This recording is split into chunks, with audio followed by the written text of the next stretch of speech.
সমগ্ৰ ভাৰতবৰ্ষতে আমি যাতে কংগ্ৰেছ নিচিনা শোষণকাৰী দল ভ্ৰষ্টাচাৰী দল যাতে নাথাকে তেনেকুৱা ধৰণৰ কথা আমি সদায় চিন্তা কৰোঁ। এইটোৱে স্পষ্ট। মই ক'ম যে গৌৰৱ গগৈ আজিৰ তাৰিখত অসমৰ কাৰণে ৰাম সিংহৰ দায়িত্ব পালন কৰিছে। মই গগৈ গৌৰৱ গগৈ কিন্তু মই সেই কথাটো কৈছোঁ, গৌৰৱ গগৈ মই আমি একেই গগৈত কোনো দ্বিমত নাই। কিন্তু তেখেতে যিটো কাম কৰিছে, যিটো দায়িত্ব লৈছে, আচলতে যিটো দায়িত্বৰে তেখেতে কথাবিলাক কৈছে, দিল্লীৰ বাদশ্বাহৰ কথা পালন কৰি অসমত ইছলাম ৰাজ্য স্থাপন কৰিবৰ কাৰণে তেখেতে উঠি পৰি লাগি গৈছে। এনেকুৱা এটা যেন দেখা গৈছে আমাৰ সমাজত। যেনেকৈ আমি ITI খন আজি 10 বছৰ আমাৰ কাৰণে এটা খুব দুৰ্ভাগ্য। মই ভাৰতীয় জনতা পাৰ্টি কাৰ্যকৰ্তা হিচাপে আমি এইখন কৰিব নোৱাৰিলোঁ 2006 পৰা 11লৈকে। তাৰপিছত কিন্তু 2011 চনত আকৌ আমাৰ এটা বিপৰ্যয় আহিল। 2011 চনত নিৰ্বাচনত আমি কম ভোটত আমি হাৰিলোঁ। কিন্তু বাকী কাৰ্যকৰ্তাবিলাকতো বহুত অফেণ্ডেড হৈ গৈছিল। সেইটো দিন আজিও মনত পৰে। মানে এনেকুৱা এটা পৰিৱেশ হৈছিল যেন ৰামেশ্বৰ তেলী ঘৰ যেন জ্বলাই দিব, এনেকুৱা এটা পৰিৱেশ সেই সময়ত হৈছিল। বহুত বেয়া এটা পৰিৱেশ আহিছিল। কিন্তু এইখিনিতো মন কৰিবলগীয়া, দুলীয়াজান সমষ্টিত কিন্তু এগৰাকী বিজেপি আহিছে। আকৌ আপোনাৰ কেনেবাকৈ আকৌ প্ৰত্যাহ্বান হ'ব পাৰে নেকি আপোনাৰ কাৰণে? শংকৰজ্যোতি বৰুৱাৰ কথাই আপোনালোকে কৈছে, এইটো স্পষ্ট কথা। নিশ্চয়কৈ আহিব। আমি তেখেতক আদৰণি জনাইছোঁ। তেখেত আহিছে, আমাৰ দললৈ আদৰণি জনাইছোঁ। মই আচলতে ভবা নাই এতিয়া আজিৰ তাৰিখত আমিও এজন অনুভৱী এজন কাৰ্যকৰ্তা আজিৰ তাৰিখত। গতিকে মই নিশ্চয়কৈ ভাবোঁ যে শংকৰজ্যোতি বৰুৱা আহিছে, তেখেতে দলটোৰ কথা বহুত শিকিবলগীয়া আছে, তেখেতে শিকিব আৰু ভৱিষ্যতৰ দিনত তেখেতে ভাল নেতৃত্ব দিব পাৰিব, এইটো মই আশা কৰিছোঁ। মাননীয় মুখ্যমন্ত্ৰী ডক্টৰ হিমন্ত বিশ্ব শৰ্মা ডাঙৰীয়াই এটা স্পষ্টভাৱে এটা মত প্ৰকাশ কৰিছে। তেখেতে স্পষ্টভাৱে মেডিয়াৰ আগত কৈছে যে শংকৰজ্যোতি বৰুৱা বা তেখেতৰ সতীৰ্থসকলে আহিছে, তেখেতলোকে আহক, অহাত কোনো আপত্তি নাই, তেখেতলোকে আহক, দলত যোগদান কৰক, আমি আদৰণি জনাইছোঁ। কিন্তু তেখেতে এতিয়া আহিছে, গতিকে এই বছৰেই প্ৰাৰ্থিত্ব যাতে বিচাৰি আশা নকৰে, যদি আশা নকৰাই ভাল, আশা কৰিব নালাগে, এনেকেই স্পষ্টভাৱে তেখেতে কৈছে। গতিকে এইবাৰ মোৰ কাৰণে প্ৰত্যাহ্বান হ'ব বুলি মই ভবা নাই আচলতে। কৈ যে প্ৰাৰ্থীবিলাকে টিকট বিচাৰি আছে, মই টিকট বিচাৰিছোঁ, কেনেকুৱা টিকটটো দেখিবলৈ মানে কি নাই আচলতে এইটো কি কয়, পাৰ্টিত বি ফৰ্ম বুলি কেনে কয়, টিকেট বুলি কোনো কথা নাই, পাৰ্টিত বি ফৰ্ম বুলি কেনে কয়। হয়, যিটোকে তাকে নাজানো, তাকে টিকট বুলি নহয়, এখন ফৰ্ম থাকে। ফৰ্মখন দলৰ এটা মানে বেলেগ নহয়, দলৰ এটা ডিক্লেৰেশ্যন ফৰ্ম, তাক বি ফৰ্ম বুলি কয়। ইলেকশ্যনৰ সময়ত এখন বি ফৰ্মখন লাগে। দলৰ ডিক্লেৰেশ্যন ফৰ্ম হয় যে এই মানুহজনক আমি দলৰ প্ৰতীক চিহ্নটো দিছোঁ, এইবিলাক লিখা থাকে।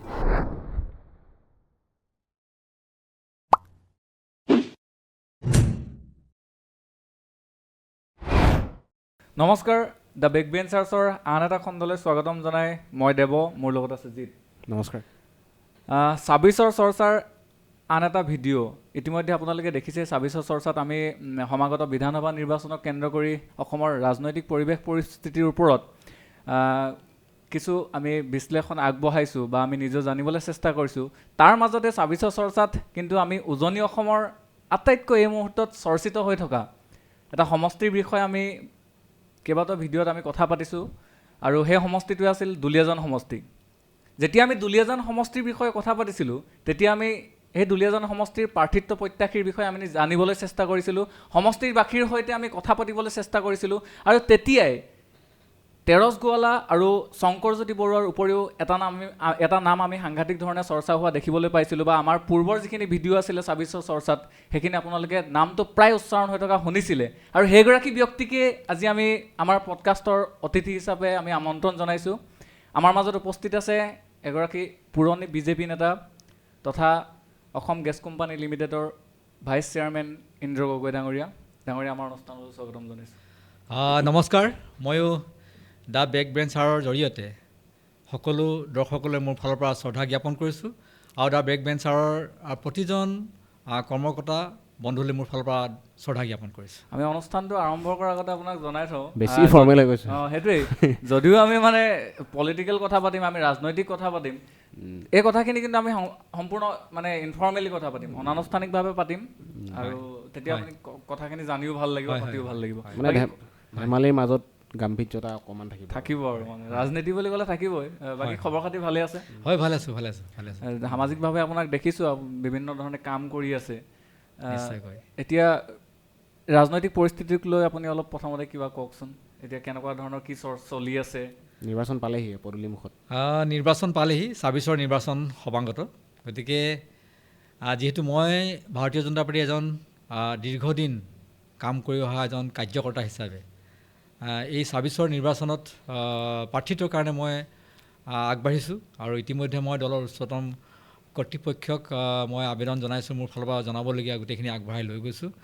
আৰু নিশ্চয়কৈ মই আশাবাদী যে অহা ২৬ যি নিৰ্বাচন হ'ব, খুব কেইদিনমানৰ পিছতেই নিৰ্বাচন ঘোষণা হ'ব। গতিকে দলে হয়তো মোক এবাৰ কাৰণে সুবিধা আগবঢ়াব আৰু মই তেনেধৰণে নিৰ্বাচনত অৱতীৰ্ণ হ'বৰ কাৰণে যিধৰণে আশা প্ৰকাশ কৰিছোঁ, তেনেধৰণে সফলতা অৰ্জন কৰিম বুলি মই আশা ৰাখিছোঁ। আপুনিতো যথেষ্ট সময় বিজেপিৰ আপুনি এগৰাকী একদম সাধাৰণ কৰ্মীৰ পৰা আৰম্ভ কৰি আপুনি এসময়ত জিলা বিজেপিৰ সভাপতিৰ দৰে গুৰু দায়িত্বও গ্ৰহণ কৰিছিলে। মানে ইমান বছৰ আপুনি আপোনাৰ নিৰ্বাচন খেলাৰ মনটো এইবছৰহে আহিলে নে আগতেও আপোনাৰ আহিছিলে? আচলতে মোৰ ৰাজনৈতিক যিটো মোৰ কাৰ্যকাল, এইটো এটা খুব দীঘলীয়া আচলতে। বহুত হয়তো আপোনালোকৰ হয়তো সেই মই জন্ম হৈছিল নাই মই নাজানো, কাৰণ মোৰ আজিৰ তাৰিখত মোৰ 33 বছৰ হৈছে ভাৰতীয় জনতা পাৰ্টিত কাম কৰা। আমাৰ বয়স 26 বছৰ। 1993 চনৰ এটা ভাল দিনত মই এই দলত যোগদান কৰিছিলোঁ আৰু তেতিয়াৰ পৰাই আচলতে নিৰন্তৰভাৱে দলটোৰ বিভিন্ন দায়িত্বত অত্যন্ত সক্ৰিয়তাৰে আৰু অত্যন্ত সফলতাৰে মই কাৰ্যনিৰ্বাহ কৰিছোঁ। দলে যেনেধৰণে মোক দায়িত্ব অৰ্পণ কৰিছে, যেনেধৰণে মোৰ পৰা আশা কৰিছে, ঠিক তেনেধৰণে মই কামখিনি কৰি লৈ গৈছোঁ আৰু আজিৰ তাৰিখত অৱতীৰ্ণ হৈছোঁ। আৰু যেতিয়া মই যোগদান কৰোঁ, সেই সময়ত দুলীয়াজান বিধানসভা সমষ্টিৰ যিখন সমিতি আছিলে, সেই সমিতিখনত তৰুণ বৰদলৈ সভাপতি আছিলে। সেই সময়ত 93 চনৰ কাহিনী। দিলীপ কলিতা ডাঙৰীয়া এতিয়া সাধাৰণ সম্পাদক আছিলে। মোক তেতিয়া নতুনকৈ যোৱা মই যেতিয়া কলেজ শেষ কৰি সেই সময়ত গৈছিলোঁ, গতিকে মোক তেতিয়া সম্পাদকৰ দায়িত্ব তেখেতলোকে দিছিলে।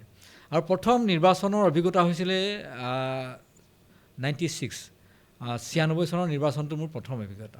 আৰু এই নিৰ্বাচনটোত আমি অংশগ্ৰহণ কৰিছিলোঁ। আমাৰ ধীৰাজ মাঝি সেই সময়ৰ আমাৰ দলৰ এজন জ্যেষ্ঠ নেতা আছিলে, তেখেতে নিৰ্বাচনত অৱতীৰ্ণ হৈছিলে আমাৰ দলৰ প্ৰতীকত।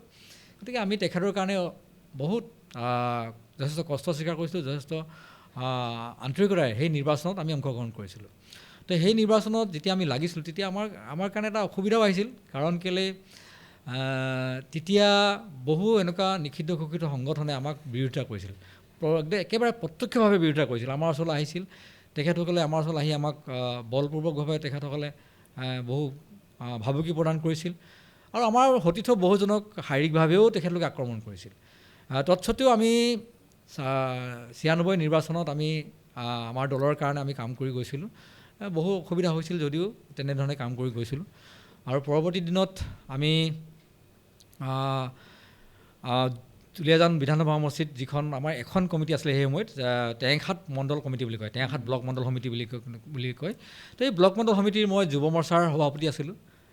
যি সময়ত আজি ৰাজ্যিক সভাপতি দিলীপ শইকীয়া ডাঙৰীয়া যেতিয়া ৰাজ্যিক সভাপতি আছিলে, মই তেতিয়া ইয়াত সভাপতি আছিলোঁ। আৰু মোৰ এটা সৌভাগ্য হৈছিল যে দিলীপ শইকীয়াৰ লগত একেলগতে কাম কৰা, দিলীপ শইকীয়াৰ লগত একেলগতে কৰ্মশালাত থকা, একেলগতে কৰ্মশালাত আমি আমাৰ মাটিত ধৰি লওক পকাত আমি ঢাৰি পাৰি বা পকাত আমি কাৰ্পেট লৈ একেলগতে শোৱাৰ মোৰ অভিজ্ঞতা হৈছিল। তেখেতৰ পৰা বহু কথা আমি গম পাইছিলোঁ, দলটোৰ বিষয়ে শিকিছিলোঁ। তো সেইটো মোৰ এটা বহুত ডাঙৰ অভিজ্ঞতা আছিল মোৰ জীৱনৰ কাৰণে। এইটো টাৰ্ণিং পইণ্টো আছিল মোৰ, কাৰণ সেই প্ৰশিক্ষণ শিবিৰটো, সেই কৰ্মশালা শিবিৰটোৱে মোক বহুত কথা শিকাইছিল। আৰু সেই সময়তে দিলীপ শইকীয়া ডাঙৰীয়া মোক খুব অন্তৰংগভাৱে আমি লগ পাইছিলোঁ। তাৰপিছতে মই দুলীয়াজান সমষ্টিৰ যিটো মূল সমিতি, টেঙাখাত মণ্ডলৰ মূল সমিতিৰ সভাপতি মোক দায়িত্ব অৰ্পণ কৰিলে দলে। আৰু মই 2টা কাৰ্যকালৰ কাৰণে, আমাৰ এটা কাৰ্যকালত 3টা বছৰ হয় আৰু 2টা কাৰ্যকাল আৰু দ্বিতীয়টো এক্সটেণ্ডেড মানে বৰ্ধিত কাৰ্যকাল, মুঠ 7 বছৰৰ কাৰণে মই সভাপতি থাকিলোঁ। তাৰমানে 96ত আছিলে? নাই সেইটো নহয়, 96ৰ পিছত। সেইটো আমাৰ হৈ গ'ল মাজতে, যেতিয়া আমাক সংগঠন নিষিদ্ধ ঘোষিত সংগঠনে যেতিয়া অলপ আমাক প্ৰচাৰ কৰিছিল, তেতিয়া অলপ আমি দায়িত্ববিলাক আমাৰ চকুলৈ এৰি দিছিলোঁ। দায়িত্ববিলাক অলপ ঢিলাই দিয়া হৈছিল অলপ, মানে বহু সময় মাজতে কমিটিও নাছিল আমাৰ মাজত, এনেকুৱা এটা অৱস্থা হৈ গৈছিল।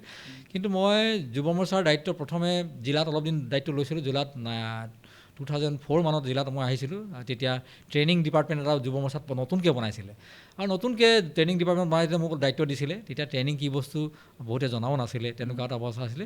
কিন্তু 2007 চনৰ পৰা মই সভাপতিৰ দায়িত্ব ল'লোঁ। তেতিয়াৰ পৰা ট্ৰেইনিংটো খুব গুৰুত্বভাৱে দলে লৈছিলে আৰু আমি তেতিয়া প্ৰথমে ট্ৰেইনিং নলবাৰীত আমি কৰিছিলোঁ। সেই কথাটো আপোনাক ইতিমধ্যে কৈছোঁ, 4 দিনীয়া এটা ট্ৰেইনিং কেম্প হৈছিলে।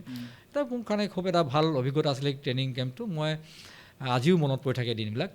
ইয়াৰ পিছতে আমি যেতিয়া 9 চনৰ পৰা 2016 চনলৈকে মই মণ্ডলৰ সভাপতি থাকিলোঁ দুলীয়াজান সমষ্টিত গোটেই দুলীয়াজান টেঙাখাত মণ্ডল বুলি কয় মানে এটাই গোটেই সমষ্টিটোৰ এটাই কমিটি এটাই আছিলে আজিৰ তাৰিখত আমাৰ দুলীয়াজান সমষ্টিত 3টা মণ্ডল আছে সেইবোৰ এটাই মণ্ডল আছিলে তেতিয়া আপোনাৰ দুলীয়াজানৰ বিধায়িকা অমিয়া গগৈ তাৰ পূৰ্বতে ৰামেশ্বৰ তেলী এবাৰ হৈছিলে চাগে হয় হয় সম্ভৱতঃ তাৰমানে এনেকুৱা মই যেতিয়া প্ৰথমে দলত যোগদান কৰিছিলোঁ সেই সময়ত অমিয়া গগৈ MLA আছিলে আৰু 93ত অমিয়া গগৈ MLA আছিলে তাৰপিছত 96ৰ ইলেকশ্যনটো পুনৰ অমিয়া গগৈ জিকিলে গতিকে 2001লৈকে অমিয়া গগৈ থাকিলে সেই সময়ত আমাৰ কাৰণে বৰ কষ্টকৰ কাম আছিলে কাৰণ কেলৈ কংগ্ৰেছৰ মানুহবিলাকে বহুত দম দাদাগিৰি কৰে আমাক অত্যাচাৰ কৰে বহুত কিবাকিবি কৰে গতিকে আমাৰ কাৰণেতো চেলেঞ্জ আছিলে গতিকে তথাপিও আমি সাহসেৰে কামবিলাক কৰিছিলোঁ দেশৰ স্বাৰ্থত অসমৰ অস্তিত্বৰ স্বাৰ্থত বা অসমীয়া মানুহৰ হিন্দু মানুহৰ স্বাৰ্থত আমি এইখিনি কাম কৰিছিলোঁ তাৰপিছত 2001 চনত যেতিয়া নিৰ্বাচন হ'ল ঠিক 2000 চনতে ৰামেশ্বৰ তেলী ডাঙৰীয়া আমাৰ দলত যোগদান কৰিলে আচ্ছাৰ পৰা আহিছে হয় তেখেতে আচ্ছাৰ তেতিয়া অৰ্গেনাইজিং ছেক্ৰেটাৰী আছিলে তো অৰ্গেনাইজিং ছেক্ৰেটাৰীৰ পৰা আহি আমাৰ বিজেপিত ভাৰতীয় জনতা পাৰ্টীত যোগদান কৰিলে আৰু যোগদান কৰাৰ পিছত তেখেতক প্ৰাৰ্থিত্ব প্ৰদান মানে ৰামেশ্বৰ তেলী আপোনাৰ বিজেপিত আপোনাৰ জুনিয়ৰ হয় হয় বিজেপিত মোতকৈ পিছত আহিছে তেখেতে প্ৰায় ধৰি লওক প্ৰায় 7 বছৰমান পিছত হয়তো 6-7 বছৰ পিছত মোলৈ আৰু সেই সময়ছোৱালৈ যদি আমি ঘূৰি যাওঁ মানে হয় ধৰক তেতিয়া 2001 চনৰ সময় অসমৰ মুখ্যমন্ত্ৰী তৰুণ গগৈ হয় তাৰ পূৰ্বৰ যিটো কাৰ্যকাল প্ৰফুল্ল মহন্তৰ শাসনকাল হয় বাকী হিতেশ্বৰ শইকীয়াখিনি আমি বাদ দিলোঁ বাৰু হয় সেই সময়ছোৱাত বিজেপিৰ চাবলৈ গ'লে অসমত একোৱেই নাছিল হয় যিটো একেবাৰে সাধাৰণ কথাটো কৈ দিছে একেবাৰে ধুবাং অৱস্থা তাৰ পৰা আজি আহি এনেকুৱা এটা অৱস্থা গতিকে সেই সময়ছোৱাত যে আপোনালোক ইমান পুৰণি বিজেপি বা 2001 চনতে বিজেপিৰ পৰা MLA জিকাইছে এইটো বহুত ডাঙৰ কথা হয় হয় গতিকে কেনেদৰে চাই মানে স্মৃতিবোৰ কেনেদৰে সোঁৱৰে মানে কেনেকুৱা আছিল দিনবোৰ মানে কেতিয়াবা আপুনি ভয় ভাবুকি কথাখিনি ক'লে যে ভয় ভাবুকি দেখুৱাই আমি কেতিয়াবা আচৰিতো লাগে আমি অংক কৰোঁ তেতিয়া যে আমি কোনটো সমষ্টি ভৱিষ্যতে জিকিব পাৰিম অসমত কেনেবাকৈ বিজেপি চৰকাৰ হ'বনে নহ'ব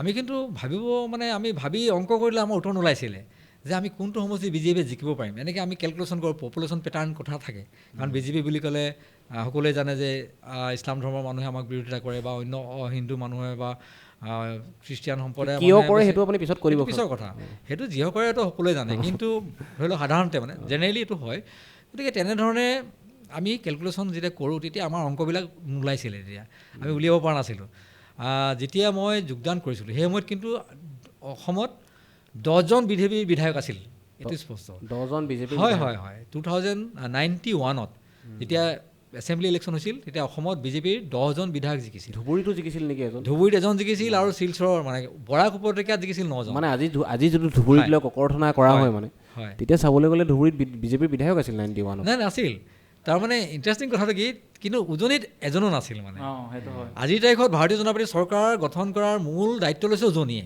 কিন্তু সেই সময়ত উজনি এজনো নাছিল শিলচৰ ফালে বৰাক ভেলীত আছিল 9জন আৰু এজন আছিল ব্ৰহ্মপুত্ৰ ভেলীত ধৰি লওক সেইজন তাকো মানে ধুবুৰীত গতিকে তেতিয়া তেনেকৈ পৰ্যায়ত আছিল তাৰপিছত আকৌ লাহেকৈ কমি গ'ল লাহেকৈ তাৰপিছত কমি গ'ল লাহে লাহে কমিয়ে গৈছে তথাপিও আমি অংক কৰিলে আমাৰ অংকবিলাক নোলায় কিন্তু এটা পৰিৱেশ আহিল পাছত যথেষ্ট ৰাইজে বহু কথা বুজি পালে যাৰ কাৰণে আচলতে আজি এইটো অৱস্থা পালেহি আৰু আমাৰ দলৰ নিষ্ঠাবান কাৰ্যকৰ্তাবিলাকে নিৰন্তৰভাৱে কাম কৰিছে একদম নিৰন্তৰভাৱে ৰাইজৰ সেৱাৰ কাৰণে কাম কৰিছে আৰু চাব আপুনি যিমানে আগৰ যিমানবিলাক আমাৰ যিমান কাৰ্যকৰ্তা আজিৰ তাৰিখত বহু বুঢ়া হৈ গৈছে বৃদ্ধ হৈ গ'ল বহু হয়তো এই সংসাৰতে নাই তেখেতসকলে কিন্তু অত্যন্ত আন্তৰিকতাৰে বিজেপিৰ কাৰণে কাম কৰিছিলে দলটোৰ কাৰণে কাম কৰিছিলে ত্যাগ কৰিছিলে যাৰ ফলশ্ৰুতিত আচলতে ৰাইজে আশ্বস্ত ভাৰতীয় জনতা পাৰ্টী আশ্বস্ত লৈছিলে আৰু আজি এইটো পৰিৱেশ আহিছে তেনেকুৱা এটা কথা আৰু আপুনি যদি কৈছে যে অমিয়া গগৈ 2001 চনত অমিয়া গগৈ হাৰিছে আমাৰ লগত 2001 চনত সেই সময়ত আমাৰ কাৰণে এটা সৌভাগ্য আছিলে যে অসম গণ পৰিষদৰ লগত আমাৰ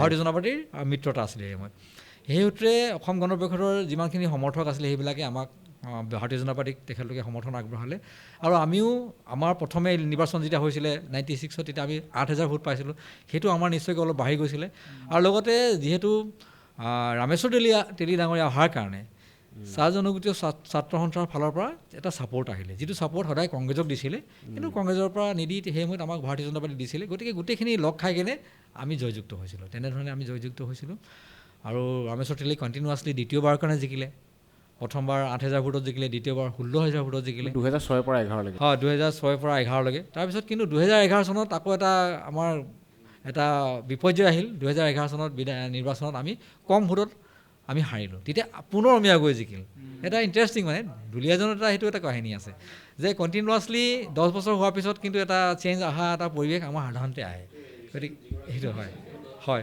হয় হয় হয় তেনেকুৱা ধৰণৰ নাই এইটো মই ক'ব বিচৰা নাই, কিন্তু এইটো মানে এটা আমাৰ আমি আগৰ পৰা হয় হয় হয় প্ৰায় কাৰণ যিটো সময়ত ইণ্টাৰেষ্টিং কাহিনীটো কি যিটো সময়ত ৰামেশ্বৰ তেলী খুব এটা ষ্ট্ৰং মানে ইউথ এটা লিডাৰ আছিলে 2011ত, তো ষ্ট্ৰং ইউথ লিডাৰ আছিলে, সংগঠন আমাৰ ভাল আছিলে। কিন্তু ইয়াৰ পৰিৱৰ্তে অমিয়া গগৈ সেই সময়ত খোজকাঢ়িব পৰা নাছিলে। অমিয়া গগৈ পেৰালাইচিছ হৈ গৈছিলে, গাড়ীৰ পৰা কোনোমতে নামে আৰু চকীখনত বহাই দিয়ে, প্ৰায়ে বহিয়ে ভাষণ দিয়ে আৰু গাড়ীত উঠে আৰু যায়। তৎসত্বেও অমিয়া গগৈ জিকিছিলে। মানে বহুত ইণ্টাৰেষ্টিং কথাটো, মানে ৰাইজে কেনেকৈ পৰিৱৰ্তন বিচাৰিছে। হয় মানে আছিলে ৰামেশ্বৰ তেলী আজিৰ তাৰিখতো মানে জনমানসত তেখেতৰ এটা খুব ভাল এটা প্ৰতিচ্ছবি আছে, এইটো সঁচা কথা, এইটো নোহোৱা নহয়। ক্লিনেছ হয় হয় হয় হয় হয় হয় হয় হয় এইটো এইটো এইটো এইটো নিশ্চয়কৈ এটা উল্লেখনীয় কথা হয়। তেনে হয় অমিয়া গগৈ পুনৰ জিকিলে, অমিয়া গগৈ থাকিলে 16 চনলৈকে নিৰ্বাচন। তাৰপিছত অসমত নহয় সমগ্ৰ ভাৰতবৰ্ষত খুব এটা বৈপ্লৱিক এটা ৰাজনৈতিক পৰিৱৰ্তন আৰম্ভ হ'ল 2014 চনত। কাৰণ 2014 চনত যেতিয়া নৰেন্দ্ৰ মোদী ডাঙৰীয়াই ভাৰতবৰ্ষৰ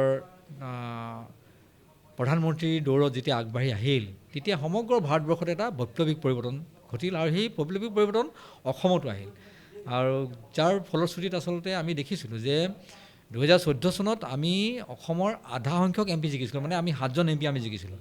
আৰু 7জন MP জিকাৰ লগতে আমি অসমৰ এছেম্বলি ছিট যদি চাওঁ, আমি হিচাপ কৰিছিলোঁ যে কোনটো এছেম্বলি ছিটত আমি লিড কৰিছোঁ। এনেকৈ ধৰণে 69টা এছেম্বলি ছিটত আমি লিড কৰিছিলোঁ মানে 2014ত। তাৰমানে সংখ্যা গৈছোঁ আমি 69টা যি ছিটত আমি বিজেপিয়ে লিড কৰিছোঁ। তো এইটো কাৰণে আমাৰ কাৰণে এটা বহুত ডাঙৰ টাৰ্ণিং পইণ্ট হৈ গৈছিলে। গতিকে সেই কাৰণতে 69টা যেতিয়া লিড লৈছিলোঁ, তেতিয়া চবেই ভাবি লৈছিলে যে নেক্সটবাৰ অসমত বিজেপি চৰকাৰ অহাটো খাটাং হৈ গ'ল, কাৰণ কেন্দ্ৰত বিজেপি চৰকাৰ আহিল, 7জন MP আমাৰ অসমত আছে আৰু 69 ছিটত অলৰেডি আমি লিড কৰিছোঁ। গতিকে সেইকাৰণে বহু মানুহ তাৰপিছত আমাৰ বিজেপিলৈও সোঁত বব ধৰিলে লাহেকৈ, তাৰ লগে লগে তেনেধৰণে আগবাঢ়ি গ'ল। আৰু হয় আপুনি যেনেকৈ মোক প্ৰশ্ন কৰিছে যে মই এইবাৰে প্ৰাৰ্থিত্বৰ কাৰণে আহিছোঁ নেকি, এনেকুৱাও নহয়। মই 16 চনটো মই প্ৰাৰ্থিত্ব পৰীক্ষা আছিলোঁ আৰু 16 চনত দুলীয়াজান সমষ্টিত ক'ব গ'লে মই একমাত্ৰ নেতা নিচিনাই আছিলোঁ নিয়ম মতে চাবলৈ যদি যাওঁ। কাৰণ ৰামেশ্বৰ তেলীৰ পিছত দুলীয়াজান সমষ্টিত যদি কোনোবা আছিলে সেইজন ইন্দ্ৰ গগৈ। যিকোনো মানুহে ক'ব যে ৰামেশ্বৰ তেলী আমাৰ তাত 1 নম্বৰ লিডাৰ দুলীয়াজান সমষ্টিত। তাৰপিছতে যদি ৰামেশ্বৰ তেলী নাই, ৰামেশ্বৰ তেলী যেতিয়া নেকি MP হৈ গ'ল, MP হৈ যোৱাৰ পিছত ইন্দ্ৰ গগৈয়ে তাত মানে ক'ব গ'লে 1 নম্বৰ লিডাৰ। গতিকে সেই ফালৰ পৰা মই প্ৰাৰ্থিত্ব বিচাৰিছিলোঁ, কিন্তু হয়তো মোৰ কপালত নাছিল। মানে বিধানসভাৰ যিগৰাকী আপোনালোকৰ অধ্যক্ষ বিশ্বজিৎ দৈমাৰী, হয় সন্মানীয় বিশ্বজিৎ দৈমাৰী, তেওঁ এষাৰ কথা কৈছিলে কিন্তু দেই, বিচনাত শুই যাৰ মানে ৰাজভোগ থাকে মানে বিচনাত শুই থাকিলেও পাব মানে নাই অৱশ্যে মানে এইটো মানে হয়, এইটো স্বীকাৰ কৰিব লাগিব আমি, নোহোৱা নহয়। কাৰণ বহুত কষ্ট কৰিছোঁ দলটোত। যেতিয়া 2011ৰ ৰামেশ্বৰ তেলী ইলেকশ্যন হাৰি গ'ল, তো ৰামেশ্বৰ তেলী কোনোবা দুটামান নিউজ চেনেলত ইভেন নিউজ লাইভতো কৈছিলে যে মই আৰু ৰাজনীতি নকৰোঁ। কাৰণ দুখ লাগিছিল তেখেতৰ, বহুত দুখ লাগিছিল, ৰাইজৰ কাৰণে বহুত কষ্ট কৰিছিল, বহুত সেৱা আগবঢ়াইছিল তেখেতে। তৎসত্বেও তেখেতে কম ভোট পাইছিল, মানে হাৰিছিল। গতিকে নিশ্চয়কৈ দুখ লাগিব। দুখ লগাৰ কাৰণে তেখেতে যেন ৰাজনৈতিক জীৱন মই এৰি দিম এনেকৈ বহুত কথা কৈছিলে তেখেতে। আৰু বহুদিন মানে তেখেতে ক'ব গৈছিলে মানে কোনো মিটিঙত অহা নাছিলে, ঘৰত সোমাই থাকে। আমি গৈ কিনে নিজেই যাওঁ, মই তেতিয়া মণ্ডলৰ সভাপতি, দুলীয়াজান সমষ্টিৰ মই সভাপতি, মই যাওঁ গৈ তেখেতৰ ঘৰত গৈ মিটিংবিলাক কৰোঁ, তেখেতক অলপ মানে ইনস্পায়াৰ কৰোঁ, তেখেতক সাহস আমি দিওঁ, তেখেতে ভাগি পৰিছিলে, এনেকুৱা এটা হৈ গৈছিলে। তো তেনেকুৱা মাজতে পঞ্চায়তৰ নিৰ্বাচন হৈছিলে। সেই অৱস্থাতে তেতিয়া দুলীয়াজান সমষ্টিত বেলেগ মানুহ নাই। দুলীয়াজান সমষ্টিত মই যেতিয়া আমি মিটিং পাতোঁ, তেতিয়া আমাতকৈ জ্যেষ্ঠ কিছুমান মানুহে কয়, ইন্দ্ৰ তই কেনেকৈ চলা আৰু তই যদি যেনেকৈ কৰিবি তেনেকৈ বিজেপি চলিব, নহ'লে আমিতো কৰিব নোৱাৰোঁ একো, আমাৰ ওচৰত সামৰ্থ্য নাই বা আমাৰ ওচৰত ইমান শাৰীৰিক বলো নাই, গতিকে তই যেনেকৈ চলাবি তেনেকৈ মোক কয়, তেখেতলোকে কয় আৰু মানে। আৰু তেতিয়া ৰামেশ্বৰ তেলীও আমাক সহায় কৰিব পৰা নাছিল, যিহেতু তেখেতৰ মনোবল ভাঙি গৈছিল সেই সময়ত। তেতিয়া আমাৰ নেতৃত্বত আমি পঞ্চায়ত নিৰ্বাচনত আমি অংশগ্ৰহণ কৰিছিলোঁ। আৰু অংশগ্ৰহণ কৰি ৰেকৰ্ড আমি কৰিছিলোঁ যে আমাৰ আমি 4জনৰ জিলা পৰিষদৰ ভিতৰত 2জন জিলা পৰিষদ আমি জিকিছিলোঁ, যিটো মানে অসমত ৰেকৰ্ড হৈছিল। সৰ্বানন্দ সোণোৱাল ডাঙৰীয়া তেতিয়া ৰাজ্যিক সভাপতি আছিল। সৰ্বানন্দ সোণোৱাল ডাঙৰীয়াই মোক কৈছে যে তেখেতে যেতিয়া মোক সুধিছিল যে পঞ্চায়ত নিৰ্বাচনত কি হ'ব, মই ক'লোঁ নাই দাদা, আমি বহুত জিকিম, 4টা জিলা পৰিষদ জিকিম আৰু আমি 12টা পঞ্চায়ত জিকিম, 13টা কাউন্সিলৰ জিকিম, আমি এনেকৈ কৈছিলোঁ মানে, কাৰণ আমাৰ তাত 16টা আছিলে। কিন্তু আমাৰ নিৰ্বাচনত সিমানখিনি ফলাফল আমি নেপালোঁ। আমি 7টা কাউন্সিলৰ জিকিলোঁ আৰু 9টা প্ৰেচিডেণ্ট আমি জিকিলোঁ আৰু 2টা জিলা পৰিষদ জিকিলোঁ। তো 2টা জিলা পৰিষদ জিকাৰ পিছত মই খুব দুখেৰে সৰ্বানন্দ সোণোৱাল ডাঙৰীয়াক মই কৈছোঁ যে দাদা বহুত গণ্ডগোল হৈ গ'ল বোলো। কি গণ্ডগোল হ'ল? নাই বোলে আমি হাৰি গ'লোঁ নে, কেইটা হাৰিলে? বোলো 2টা হাৰিলোঁ, কেইটা জিকিলি? 2টা জিকিলোঁ বেলেগ বুলি কৈছোঁ। তেখেতে মোক বহুত মানে ফূৰ্তিত কৈছে, নাই তই বুজি পোৱা নাই বোলে, তই গোটেই অসমত চা কেইটা জিলা পৰিষদ জিকিছে, হয়তো তহঁতিয়ে 2টা জিলা পৰিষদ জিকিলি, চাগে কোনো অসমত আৰু বেলেগত জিলা পৰিষদ জিকা নাই। তেখেতে মোক সেইদিনা কৈছে মানে। তো মই তেতিয়া মানে নিজকে আকৌ ভাল লাগি গ'ল যে নাই চা আমি কিবা এটা কৰিছোঁ। হয়, সেইবাৰ তিনিচুকীয়া জিলাত এটা জিকিছিল জিলা পৰিষদ, আমি 2টা জিকিছিলোঁ।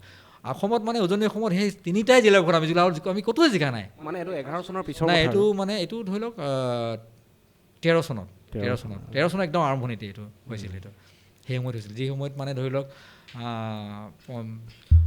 লোকসভা নিৰ্বাচনৰ কাৰণে কোনো কুচকাৱাজ ঢৌটো অহা নাই আৰু ঢৌ একো নাছিল সেই সময়ত, ঢৌ একো নাছিল। কিন্তু আমি নিজেই নিজৰ ব্যক্তিগতভাৱে আমি ইমানখিনি কষ্ট কৰি সেই সময়ত কাম কৰিছিলোঁ, তেনেকৈ আগুৱাই গৈছিলোঁ। আৰু সেইকাৰণে মই ভাবিছিলোঁ যে 16 চনৰ নিৰ্বাচনততো ৰামেশ্বৰ দত্ত যেতিয়া MP হৈ গ'ল, ৰামেশ্বৰ দত্তক আমি বহুত কষ্ট কৰি MP বনাইছোঁ তেখেতক। যেতিয়া ৰামেশ্বৰ দত্ত MP বনে, বহুতে আমাক হাঁহিছিল যে ৰামেশ্বৰ দত্ত লাল টেমা পইচা নাই কেনেকৈ ইলেকশ্যন খেলিব। মই কৈছোঁ পইচা নালাগে নহয়, মানুহৰ আত্মীয়তা লাগে, মানুহৰ সহযোগিতা লাগে, জিকিব তেখেতে।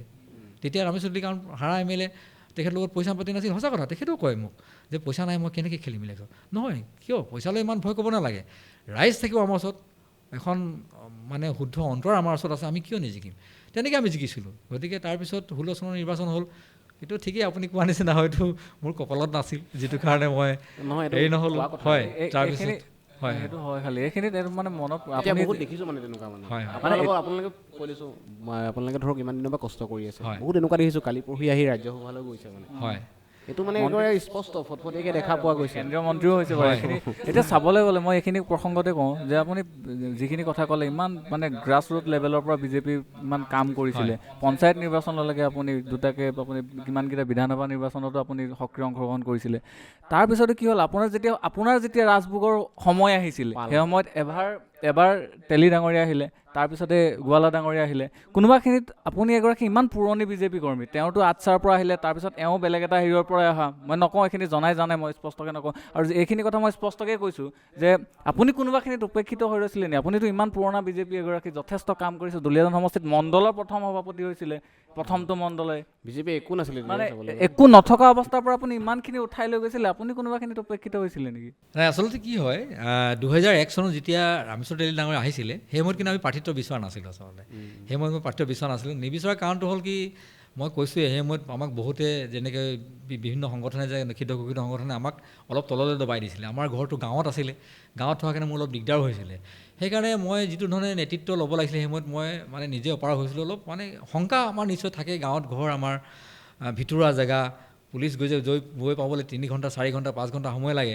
গতিকে সেইবিলাক জেগাত বহুত কিবা কিবি হ'ব পাৰে। গতিকে অলপ মই যিটো 96ৰ পৰা সেই মাজৰ সময়খিনি অলপ যেনেকৈ মই ওপৰলৈকে দায়িত্ব ল'ব লাগিছিলে, হয়তো মই মণ্ডলৰ ছেক্ৰেটাৰী হোৱাৰ পিছত মই মণ্ডলৰ সভাপতি হ'ব লাগিছিলে, কিন্তু মই মণ্ডলৰ সভাপতি মই নহ'লোঁ। মই সেই সময়ত মই পঞ্চায়ত লেভেললৈ মই গুচি আহিলোঁ।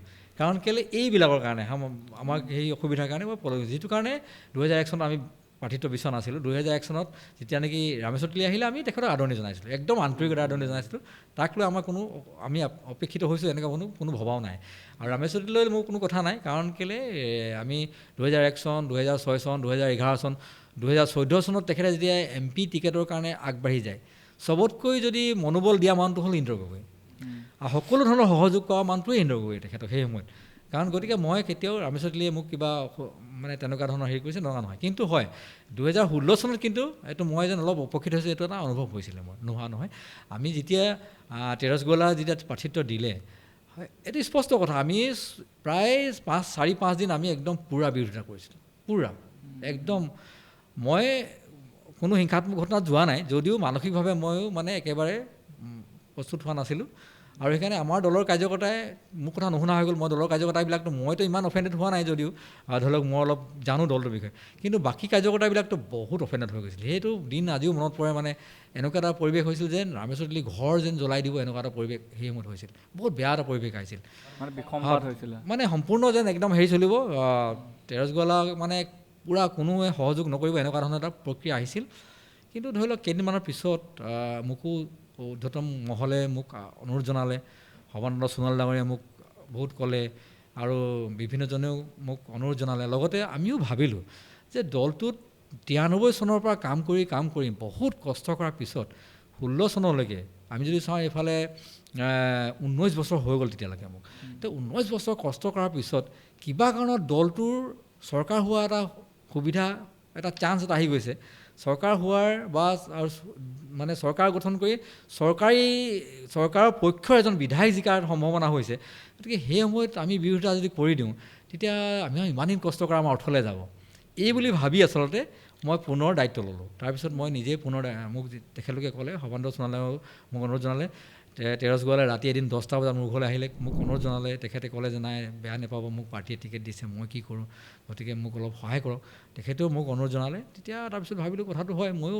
নিজেই মানে অনুভৱ কৰিছোঁ যে 19 বছৰ কষ্টটো অথলে যাবও দিব নোৱাৰোঁ মই কাৰণ দলটোৰ কাৰণে কৰিছোঁ মইতো ব্যক্তিগত কাৰণত কৰা নাছিলোঁ ন দলৰ কাৰণে ৰাইজৰ কাৰণে মই ইমান দিন কষ্ট কৰি আছোঁ গতিকে অকল ব্যক্তিগত স্বাৰ্থৰ কাৰণে মই ইমানখিনি যদি কৰি দিওঁ এইটো মোৰ কাৰণে বেয়া কথা হ'ব গতিকে মই সেইটো কথা চিন্তা চৰ্চা কৰি যে পুনৰ মই নিজে দায়িত্ব ল'লোঁ মণ্ডলৰ যেতিয়া মই সভাপতি আছিলোঁৱেই আৰু মই নিৰ্বাচন পৰিচালনা সমিতিৰ মই সভাপতিৰ দায়িত্ব লৈ পূৰা ইলেকশ্যনটো মই নেতৃত্ব লৈ কিনে সন্মুখৰ পৰা নেতৃত্ব লৈ 16 চনৰ নিৰ্বাচনটো আমি খুব ভাল ধৰণে আমি জিকাবলৈ সক্ষম হৈছোঁ মানে মই যেতিয়া সেই সময়ত ৰাজ্যিক সমিতিয়ে সুধিছিল নিৰ্বাচন যেতিয়া শেষ হৈ গ'ল তেতিয়া মোক সুধিছিল যে MLA জনক সুধিছিল যে কিমান ভোটত জিকিবি মোক হিচাপ দিব লাগে কিন্তু তেৰছ গোৱালে ডাঙৰীয়া নতুনকৈ অহা আছিলে সি তেখেতে নাজানে যে কিমান ভোট ক'ত পাব পাৰোঁ মোক তেখেতে তেতিয়া ক'লে যে গগৈ ডাঙৰীয়া মোক অলপ এটা হিচাপ দিয়কচোন মই কিমান ভোটত জিকিব পাৰোঁ তেতিয়া ক'ত কিমান ভোট পাব পাৰোঁ মোক এটা হিচাপ আপুনি দিয়ক মইতো নোৱাৰিম দিবলৈ কাৰণ তেখেতে নাজানে গমেই পোৱা নাই তেতিয়া মোৰ এটা খুব ভাল অনুভৱ আছিল যে মই গোটেই সমষ্টিটোৰ মোৰ খুব ভাল অনুভৱ আছিল মই প্ৰতিটো চেণ্টাৰত কিমান ভোট পাওঁ মোৰ পৰা লিখি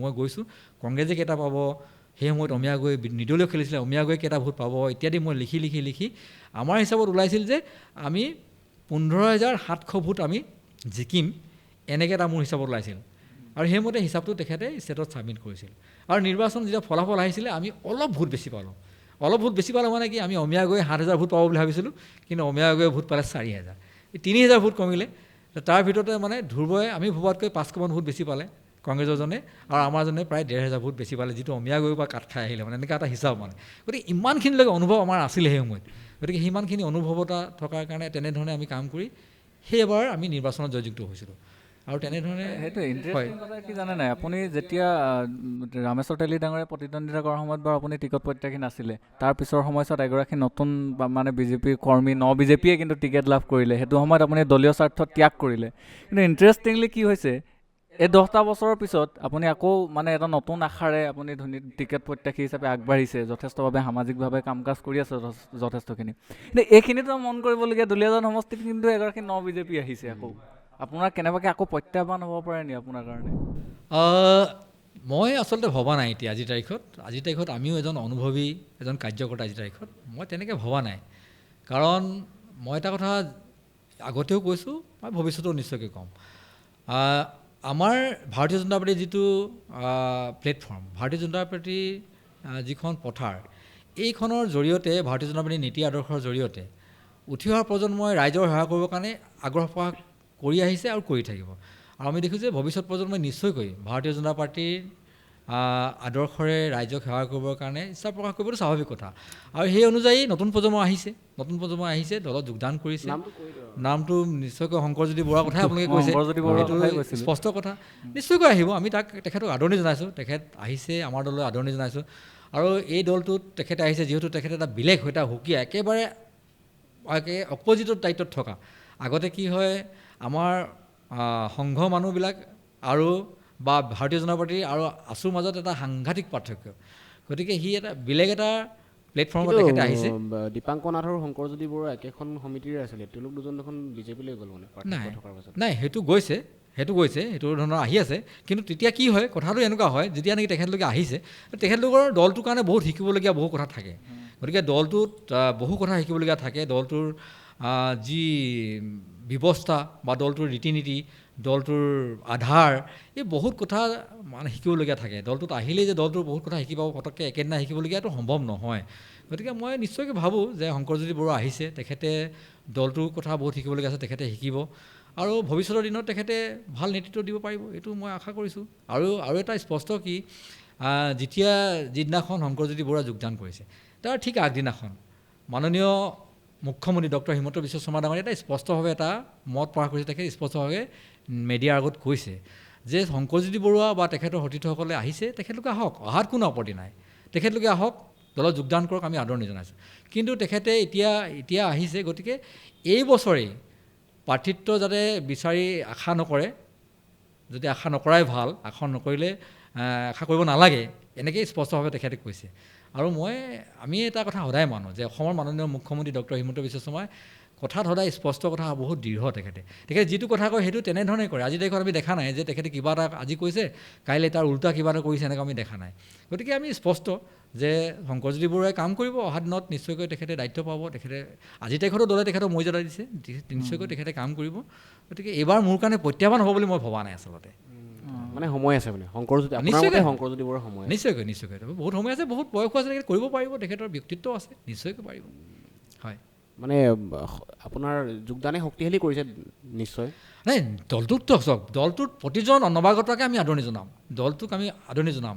কাৰণ আমি ভাবোঁ যে আমি সমগ্ৰ ভাৰতবৰ্ষতেই আমি যাতে কংগ্ৰেছ নিচিনা শোষণকাৰী দল, ভ্ৰষ্টাচাৰী দলৰ দল যাতে নাথাকে বা তেনেকুৱা ধৰণৰ কথা আমি সদায় চিন্তা কৰোঁ। গতিকে আমি তাৰ বিৰুদ্ধে যিমান ৰাইজ বা যিমান ৰাইজে, যিমান জনসাধাৰণে ভাৰতীয় জনতা পাৰ্টীৰ আদৰ্শৰে সেৱা কৰিব বিচাৰে, আমি তেখেতলোকক সকলোকে আদৰণি জনাম, এইটোৱে স্পষ্ট কথা। আমি যিহেতু গোটেই নিৰ্বাচনৰ ওপৰতে কথাখিনি পাতি আছোঁ, দুলীয়াজান কেন্দ্ৰিক কিছুমান কথা আপুনি কৈছে ইতিমধ্যে। দুলীয়াজানৰ পূৰ্বৰ যিটো বিজেপিৰ ৰাজনৈতিক প্ৰেক্ষাপট সেইখিনি আপুনি খুব সুন্দৰকৈ বিশ্লেষণ কৰিলে। গতিকে 2021 চনৰ যিটো বিধানসভা নিৰ্বাচনলৈ যদি উভতি চাওঁ, তেতিয়াহ'লে এটা প্ৰবল জাতীয়তাবাদী ঢৌৰ মাজত লুৰিণজ্যোতি গগৈ, তাৰপিছতে কংগ্ৰেছৰ ধ্ৰুৱজ্যোতি গগৈ, দুই গগৈ লগ খাই কিন্তু বিজেপি মানে যদি দুইখিনি ভোট যোগ কৰা হয় মানে দুইটা দলৰে, বিজেপিতকৈ বেছি হৈছিল। বিৰোধীৰ ভোট বিভাজন হোৱাৰ কাৰণেহে তাত বিজেপি জয়লাভ কৰে বুলি গল্পগুজব ইতিমধ্যে বিভিন্ন চৰ্চা আমি দেখিবলৈ পাইছোঁ। এতিয়া যদি তেওঁলোকৰ একত্ৰিত হয়, ধৰক বিজেপি দুলীয়াজানত বিজেপি এফালে খেলিছে, কংগ্ৰেছ বা জাতীয় পৰিষদে অকলে খেলিছে, তেতিয়া তাৰ প্ৰেক্ষাপটটো কি হ'ব? আমি যিমান দূৰ খবৰ পাইছোঁ কংগ্ৰেছে খেলিব তাৰ পৰা, আৰু তেওঁলোকৰো এজন ভাল প্ৰতিদ্বন্দ্বী আছে, গতিকে অভিজ্ঞতাপূৰ্ণ। আপুনি কেনেদৰে চাই গোটেই বিষয়টো?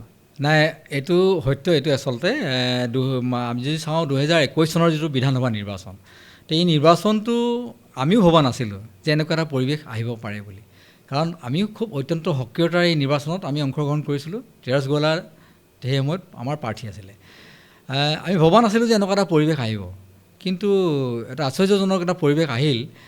যিটো ফলাফলত তেৰছ গোৱালা 2016 চনত যিমান ভোট পাইছিলে তাতকৈ ভোট অলপ কমি গ'ল তেখেতৰ। গোটেই অসমত এইটো হোৱা নাছিলে, এইটো দুলীয়াজানত বিশেষভাৱে এইটো হ'ল। আৰু লগতে আমি দেখিলোঁ যে লুৰিণজ্যোতি গগৈ তেখেতে নিৰ্বাচন খেলি প্ৰায় 24,000 ভোট পালে। আৰু ধ্ৰুৱজ্যোতি গগৈয়ে তেতিয়া কংগ্ৰেছৰ পৰা নিৰ্বাচন খেলি 46,000, মানে প্ৰায় 46,000কৈ অধিক ভোট তেখেতে পালে। গোটেইখিনি মিলালে আমি দেখোঁ, হয় আমি বহুত ভোটৰ পিছত আমি থাকিলোহেঁতেন, এনেকুৱা এটা কথা হয়। কিন্তু বৰ্তমান যিটো পৰিৱেশ যদি এইটো চাওঁ, আমি যদি যে 2026 চনৰ যিটো নিৰ্বাচন এতিয়া আহিব, সমাগত নিৰ্বাচন, এই নিৰ্বাচনটোত আমি তেনেকৈ ভবা নাই। বিৰোধীয়ে জোৰ লগাব, বহুত জোৰ কৰিব, কিন্তু আমি যদি চাওঁ আমাৰ পক্ষে, এতিয়া আমি বিভিন্ন জেগাত যেতিয়া মই গৈছোঁ, বিভিন্ন জেগাত আমি গৈছোঁ। যোৱা ভাদ মাহত মই হয়তো প্ৰায় 70-80টা নামঘৰত মই সেৱা লৈছোঁ যোৱা ভাদ মাহত। তো ভাদ মাহৰ সেৱা লওঁতে ভকত বৈষ্ণৱবিলাকে খুব আদৰণি জনাইছে আমাক, যে আপুনি যদি আহে তেতিয়া এটা বেলেগ এটা পৰিৱেশ, এনেকুৱা ধৰণৰ কথা তেখেতলোকে কৈ আছে। আৰু লগতে বিভিন্ন গাঁৱত যেতিয়া গৈছোঁ, বিভিন্ন গাঁৱত আমি এতিয়া যাওঁ, আমাৰ সতীৰ্থ কাৰ্যকৰ্তাবিলাকতো এটা সুকীয়া কথা, কিন্তু আমি যদি সাধাৰণ জনসাধাৰণৰ কথা আমি চিন্তা কৰোঁ, সাধাৰণ জনসাধাৰণৰ মাজলৈ যেতিয়া গৈছোঁ, তেতিয়া এটা পৰিৱেশ, এটা বেলেগ এটা পৰিৱেশ পাইছোঁ। গতিকে এই পৰিৱেশত আমি ভবা নাই যে সিহঁতে একত্ৰিতভাৱে যদি নিৰ্বাচনত অংশগ্ৰহণ কৰে আৰু আমি তাৰ বিপৰীতে নিৰ্বাচনত যদি অংশগ্ৰহণ কৰোঁ, তেতিয়া হয়তো তেনেকুৱা এটা নহ'ব। আমি যথেষ্ট ভোটত আমি জিকিবলৈ সক্ষম হ'ম, যিহেতু মাননীয় মুখ্যমন্ত্ৰী ডক্টৰ হিমন্ত বিশ্ব শৰ্মাৰ নেতৃত্বত এই চৰকাৰখনে যথেষ্ট কামো কৰিছে, বহুখিনি আগুৱাই লৈ গৈছে। হয়, দুলীয়াজান সমষ্টিত অলপ কিছুমান সময়ত হয় এনেকুৱা এটা আহে, গতিকে তেনেকুৱা ধৰণৰ কথা হয়। গতিকে ভবা নাই আমি, যদিও তেখেতলোকে একত্ৰিতভাৱে খেলিব, তথাপিও আমি কিন্তু শংকা বা তেনেকুৱা এটা ভয় কৰিছোঁ এনেকুৱা নহয়। আমি সাহসেৰে অৱতীৰ্ণ হ'ম, আমি জয়যুক্ত হ'ম বুলি আমি পূৰা 100% আমি নিশ্চিত। আমাৰ আমি যদি চাওঁ দুলীয়াজান নামটো শুনাৰ লগে লগে আমি যদি বাহিৰৰ প্ৰান্তলৈ যাওঁ, ধৰক আমি ডিব্ৰুগড়ৰ পৰা ওলাই গ'লোঁ, যোৰহাট গ'লোঁ, যোৰহাটৰ মানুহখিনি ক'ৰ পৰা আহিছে ভাইটি? দুলীয়াজানৰ পৰা আহিছোঁ। ভাবিব সাংঘাতিক ধনী ঠাই, মানে অসমৰ ডুবাই যেন লাগে, বা ইমান মানে মানুহৰ প্ৰত্যাশা দুলীয়াজানক লৈ মানে। কিন্তু ভিতৰৰ যিটো দুলীয়াজানৰ স্বৰূপ মানে এইটো বহুত বেলেগ ধৰণৰ এটা অৱস্থাত আছে। কিন্তু ইমান অইলৰ পৰা আদি কৰি, গেছ কোম্পানীৰ পৰা আদি কৰি, আপুনি নিজে ভাইচ চেয়াৰমেন গেছ কোম্পানীৰ বা নেপকোৰ পৰা আদি কৰি ইমানকেইখন চাহ বাগিচা, প্ৰাকৃতিক সম্পদৰে পৰিপূৰ্ণ এডোখৰ ঠাই। কিন্তু দুলীয়াজানক লৈ গান লিখে মানুহে যে ধূলিৰ কাৰণে দুলীয়াজানত যাব নোৱাৰি, ৰাস্তা বেয়া। কেনেদৰে চাই মানে ভৱিষ্যতৰ? আৰু ইণ্টাৰেষ্টিং কথা এনচাৰটো দিয়াৰ আগত, মানে এতিয়া শেহতীয়াকৈ মানুহবিলাকৰ কিন্তু সাংঘাতিক ক্ষোভ হৈছে আকৌ, কিয়নো এফালে আপোনাৰ নাহৰকটীয়া সমষ্টিৰ প্ৰথম কাৰ্যকালত ইমানখিনি কাম কৰিছে বুলি তুলনা কৰিছে কামৰ, তাৰ তুলনাত দুলীয়াজানত 10 বছৰ থাকিও কৰিব পৰা নাই। এতিয়া শেহতীয়াকৈ মুখ্যমন্ত্ৰীয়ে যেতিয়া 600 কোটি টকাৰ কথা ক'লে ৰাস্তা বনাবলৈ আবণ্টন দিয়া বুলি, সেইটোৱে কিন্তু মানুহৰ মাজত সাংঘাতিক মানে এটা বিৰূপ প্ৰতিক্ৰিয়া এটা হৈছে। আপুনি কিদৰে চাই এইটো? যিটো শাসনত আপোনালোক নাই, কথাটো ঠিকেই কৈছা, যি কথাটো হয়। এটা আমি দুলীয়াজান সমষ্টিটো সঁচাকৈ এটা বৰ এটা সম্ভাৱনাপূৰ্ণ এটা সমষ্টি। আৰু ময়ো দুলীয়াজান সমষ্টিৰ এজন বাসিন্দা হিচাপে ময়ো গৌৰৱ কৰোঁ, যিহেতু দুলীয়াজান সমষ্টিত অইল ইণ্ডিয়া নিচিনা মহাৰত্ন কোম্পানী তাতে আছে। আৰু লগতে আমি যদি চাওঁ সৰু সুৰা কোম্পানীৰ ভিতৰত আমি যদি চাওঁ, আমাৰ অসম গেছ কোম্পানী, অসম চৰকাৰৰ সকলোতকৈ ডাঙৰ কোম্পানীয়ে ক'ব লাগিব অসম গেছ কোম্পানী। তাৰপিছত আমি যদি চাওঁ DNPL, তো DNPL এটা বিশেষ এটা ডাঙৰ কোম্পানী। তাৰপিছত নেপকো এটা আছে, আৰু শেহতীয়াকৈ BCPLৰো এটা ডাঙৰ পাৰ্ট দুলীয়াজানত গুচি গৈছে। গতিকে দুলীয়াজান ঔদ্যোগিক ক্ষেত্ৰত বহুত আগবঢ়া বুলি ক'ব লাগিব। আৰু সেই অনুপাতে দুলীয়াজানত যদি চাওঁ, আমি দুলীয়াজানৰ যিটো তাৰ ৰয়েলিটি যে অইল ইণ্ডিয়াৰ পৰা বা যেনেকৈ পৰা যিটো ৰয়েলিটি চৰকাৰে পাব লাগে, তো অসমৰ চবতকৈ বেছি ৰয়েলিটি দিয়া জেগা হৈছে দুলীয়াজান। আৰু এটা সময়ত ডিব্ৰুগড় লোকসভাটো ভাৰতবৰ্ষৰ দ্বিতীয় সৰ্ববৃহৎ ৰয়েলিটি দিয়া মানে এটা লোকসভা সমষ্টি আছিলে। এতিয়া চাগে সেইটো এতিয়াও তৃতীয় মান এনেকুৱা এটা পজিশ্যনত আছে, মই ভালকৈ আজি তাৰিখত নাজানো। কিন্তু এইটো হয় যে আৰু যেনেকৈ আপুনি কথাখিনি কৈছে, এইটো নভবা নহয়, ৰাইজে কিন্তু আজিৰ তাৰিখত যথেষ্ট দুলীয়াজানক লৈ অলপ বেয়া লগা এটা পৰিৱেশ নথকা নহয়। যে বাট পথৰ কথা যেনেকৈ আপোনালোকে ক'লে, বাট পথ বহুবিলাক বনিছে, কিন্তু বহু বাট পথ এতিয়াও বনিবলৈ বাকী ৰৈ গৈছে। এনেকুৱা কথা হৈছে, দুলীয়াজানৰ মূল পথটোৰ কথা বিভিন্ন সময়ত আমাক বহু মানুহে আমাক ক্ৰিটিচাইজ কৰে, মুকলিভাৱে আমাক সমালোচনা কৰে। হয়, এনেকুৱা ধৰণৰ সমালোচনা কৰে, এইটো উপায়ো নাই আমাৰ কাৰণে। আৰু এটা সঁচা কথা, আপুনি যেনেকৈ ক'লে যে কাষতে থকা নাহৰকটীয়া বিধানসভা সমষ্টি, নাহৰকটীয়া বিধানসভা সমষ্টি যদি চাওঁ আমি, কম সময়ৰ ভিতৰতে মাননীয় বিধায়ক তৰংগ গগৈ ডাঙৰীয়াই কিন্তু বহুতখিনি আগুৱাই লৈ যাবলৈ সক্ষম হৈছে। এইটো স্পষ্ট, সকলোৱে স্পষ্টভাৱে ক'বই লাগিব। নাহৰকটীয়া যেতিয়া এণ্ট্ৰেঞ্চ হয়, যেতিয়া পোনে সোমাই গ'ল, নগাঁও তিনিআলি পোৱা আগৰ পৰা আমি যদি চাওঁ, যদি আমি চাওঁ যে বাঁধহেৰিৰ পৰা যেতিয়া সোমাই গ'ল, তেতিয়াৰ পৰা অলপ এটা বেলেগ এটা পৰিৱেশ। দলংখন পাৰ হৈ যোৱাৰ লগে লগে পৰিৱেশটো অলপ বেলেগ হয়। গতিকে এইটো হৈছে, তাতে কেইবাখন ষ্টেডিয়াম বনিছে, হকী ষ্টেডিয়াম চাওক, ক্ৰিকেট ষ্টেডিয়াম চাওক, ছুইমিং পুল হৈ গৈছে, লগতে যদি আমি এথলেটিক্স ষ্টেডিয়াম হৈ গ'ল, তাতে চব মানে বেলেগ বেলেগ ধৰণৰ হৈছে। মানে দুলীয়াজানত কিয় বিধায়কৰ ব্যৰ্থতা নেকি? এইটো আচলতে মই ক'ব পৰা নাই। বিধায়কে চাগে সময়মতে প্ৰপ'জেল চাগে দিব নাই পৰা, যাৰ কাৰণে এইটো হ'ব পাৰে। কিন্তু এতিয়া সেইটো ক্ষেত্ৰত আচলতে তৰংগ গগৈ আগবাঢ়ি গ'ল। তাৰমানে আমি যদি চাওঁ যে উজনি অসমত প্ৰতিটো সমষ্টিটো ডাঙৰ ডাঙৰ ষ্টেডিয়াম দিয়াটো সম্ভৱ নহয়, এইটো চিধা কথা। গতিকে কোনোবাই এডভান্টেজ ল'লে, কোনোবাই আগতীয়াকৈ সুবিধা লৈ ল'লে। কিন্তু তৰংগ অলপ যিহেতু ক্ৰীড়াৰ লগত জড়িত এজন ব্যক্তি, আৰু মানে হয়, তেখেতে পিছত বাৰু হৈছে, এইটো আগতে হোৱা নাছিল, এইটো পাছতে হৈছে। কিন্তু তাৰ আগৰ পৰাই তেখেতে মানে ক্ৰীড়াৰ লগত জড়িত, আচলতে ক্ৰীড়াৰ লগত জড়িত এজন ব্যক্তি, নিজেও খেল খেলে, ক্ৰিকেট খেলে, বেডমিণ্টন খেলে। গতিকে ক্ৰীড়া ক্ষেত্ৰখনৰ কাৰণে তেখেতে সেইটো চিন্তা চৰ্চা কৰিছিলে। সেইমতে ষ্টেডিয়ামবিলাকৰ কাৰণে তেখেতে আগতীয়াকৈ প্ৰপ'জেল লৈ গ'ল, আৰু যিটো কাৰণে সম্ভৱ হৈ উঠিল আজিৰ তাৰিখত। তেখেতে আগবাঢ়িল, মানে দৌৰ মাৰোঁতে কোনোবা ফাৰ্ষ্ট কোনোবা ছেকেণ্ড হয়, উপায়তো নাই ন। তেখেতে আগতীয়াকৈ দৌৰ মাৰিলে, আগতে লৈ লয় জেগা। বাট পথবিলাকো যদি চাওঁ আমি, বাট পথবিলাকে তেখেতে খুব ধুনীয়াকৈ হয়, তেখেতে হয় দৌৰাটো পিছতে দৌৰিছিলে, কিন্তু তাতকৈ আগবাঢ়ি গৈছে। আৰু দৌৰাটো পিছত আগবাঢ়ি, কাৰণ তেখেতে বিধায়ক হৈছে 2021 চনত, আৰু বাকীবিলাকে বিধায়ক হৈছে 2016 চনত। হয়, তেনেকুৱা হৈছে, মানে তেনেকুৱা ধৰণৰ হৈছে। গতিকে নিশ্চয়কৈ নাহৰকটীয়া সমষ্টি বহুত আগবাঢ়ি গৈছে, এইটো আমি ক'ব লাগিব, স্বীকাৰ কৰিব লাগিব। দুলীয়াজানত বাৰু এতিয়া সেইখিনি তেওঁৰ কি হৈছে এতিয়া ক'বও নোৱাৰিব, তেওঁ দলীয় হয় যিহেতু, এইটো স্পষ্ট কথা। কিন্তু ধৰি লওক আপুনি দুলীয়াজান বিধানসভা সমষ্টিৰ আপুনি এগৰাকী বিধায়ক হিচাপে নিৰ্বাচিত হ'ল, আপুনি কি সপোন দেখিছে দুলীয়াজান সমষ্টিক লৈ? কাৰণ ইমান ক্ষোভ, ইমান সাংঘাতিক ধৰণৰ মানুহবিলাকৰ আক্ষেপ আছে দুলীয়াজান সমষ্টিটোক লৈ। আমি সুধিছোঁ, শংকৰজ্যোতি বৰুৱাকো সুধিছোঁ, আপুনি যদি নিৰ্বাচিত হয় কি কৰিব? দুলীয়াজানক লৈ চাওক, দুলীয়াজানক লৈ বহুত কাম কৰিবলগীয়া আছে। মই চকুৰ ওচৰত বহুত বস্তু ভাহি আহে যে কৰিবলগীয়া বহুত কাম আছে, বহুত কাম হৈছে আৰু বহুত কাম বাকী আছে। আমি চকুৰ আগতে ভাহি আহিছে বহুত কাম, মানে মই দেখি থাকোঁ যে এইটো এনেকুৱা আছে, এইটো এনেকুৱা আছে, এইটো এনেকুৱা আছে, কিন্তু কৰিব নোৱাৰোঁ। কৰিব পৰা সেইখিনি মোৰ ওচৰত মানে সেই যিটো কৰিব পৰা যিটো পাৱাৰ যিটো লাগে, ধৰক পলিটিকেল যিটো পাৱাৰ লাগে, মই দলৰ এজন সক্ৰিয় সদস্য হয় যদিও, কাৰণ ডাইৰেক্টলি মই ইমপ্লিমেণ্ট কৰিব পৰা মোৰ ওচৰত ক্ষমতা নাই, যিহেতু মই বিধায়ক নহয়। গতিকে সেইকাৰণে কিছুমান কাম আমি কৰিব পৰা নাই, যিটো কাম অনাগত দিনত যদি দলে যদি আমাক সুবিধা প্ৰদান কৰে, ৰাইজে যদি সেই স্থানলৈ উন্নীত কৰে, ভগৱানে যদি আশীৰ্বাদ দিয়ে, নিশ্চয়কৈ আমি বহু কাম কৰিবলৈ সক্ষম হ'ম। যেনেকৈ যদি চাওঁ, আমি নিবনুৱা সমস্যা এটা ডাঙৰ সমস্যা। বাটপথটো সাধাৰণ কথা, বাটপথ ইতিমধ্যে বহুত বনাবলগীয়া আছে, এইটো হয়। এতিয়া আৰু বাটপথৰ কাম আছে, বাটপথখিনি কৰিবই লাগিব, সেইখিনিতো একদম মেণ্ডেটৰী হয়। বাটপথখিনি কৰিবই লাগিব, বাটপথৰখিনি যিখিনি বাকী ৰৈ গৈছে সেইখিনি আমি কৰিবই লাগিব, সেইখিনি প্ৰায়ৰিটি থাকিবই, কাৰণ যোগাযোগ ব্যৱস্থাটো এটা ডাঙৰ ব্যৱস্থা। ইয়াৰ পিছত যদি চাওঁ, আমি এমপ্লয়মেণ্ট ব্যৱস্থাটো ডাঙৰ এটা ব্যৱস্থা হয়। এমপ্লয়মেণ্ট আমি কেনেকৈ কৰিব পাৰোঁ? আমি দুলীয়াজানত অকল এমপ্লয়ি নবনাই কিনে এমপ্লয়াৰ কেনেকৈ বনাব পাৰোঁ, এইটো ডাঙৰ কথা আমাৰ কাৰণে।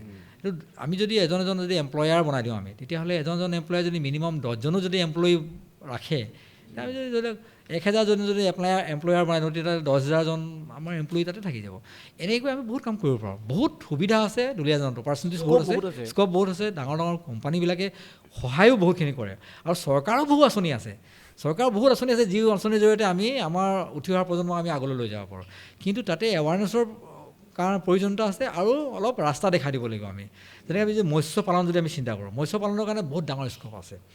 দুলীয়াজানত যদি চাই প্ৰত্যেক দিনাতে কণী কিমান লাগে, আমি যদি চাওঁ পল্ট্ৰি যদি চাওঁ মাংস কিমান লাগিব, তো এইবিলাকৰ কাৰণে আমি বহুত এটা স্ক'প আছে। আমি গাহৰি মাংস আজিৰ তাৰিখত দুলীয়াজানৰ সমষ্টিৰ পৰা বাহিৰৰ পৰা গাহৰি মাংস দুলীয়াজানলৈ আহে, গতিকে ইয়াতো আমাৰ বহুত স্ক'প আছে, নাই বুলি তাতো কেইবাজনো বহুত কৰিব পাৰে। আৰু খেতি বাতি অন্যান্য স্ক'পো বহুত আছে।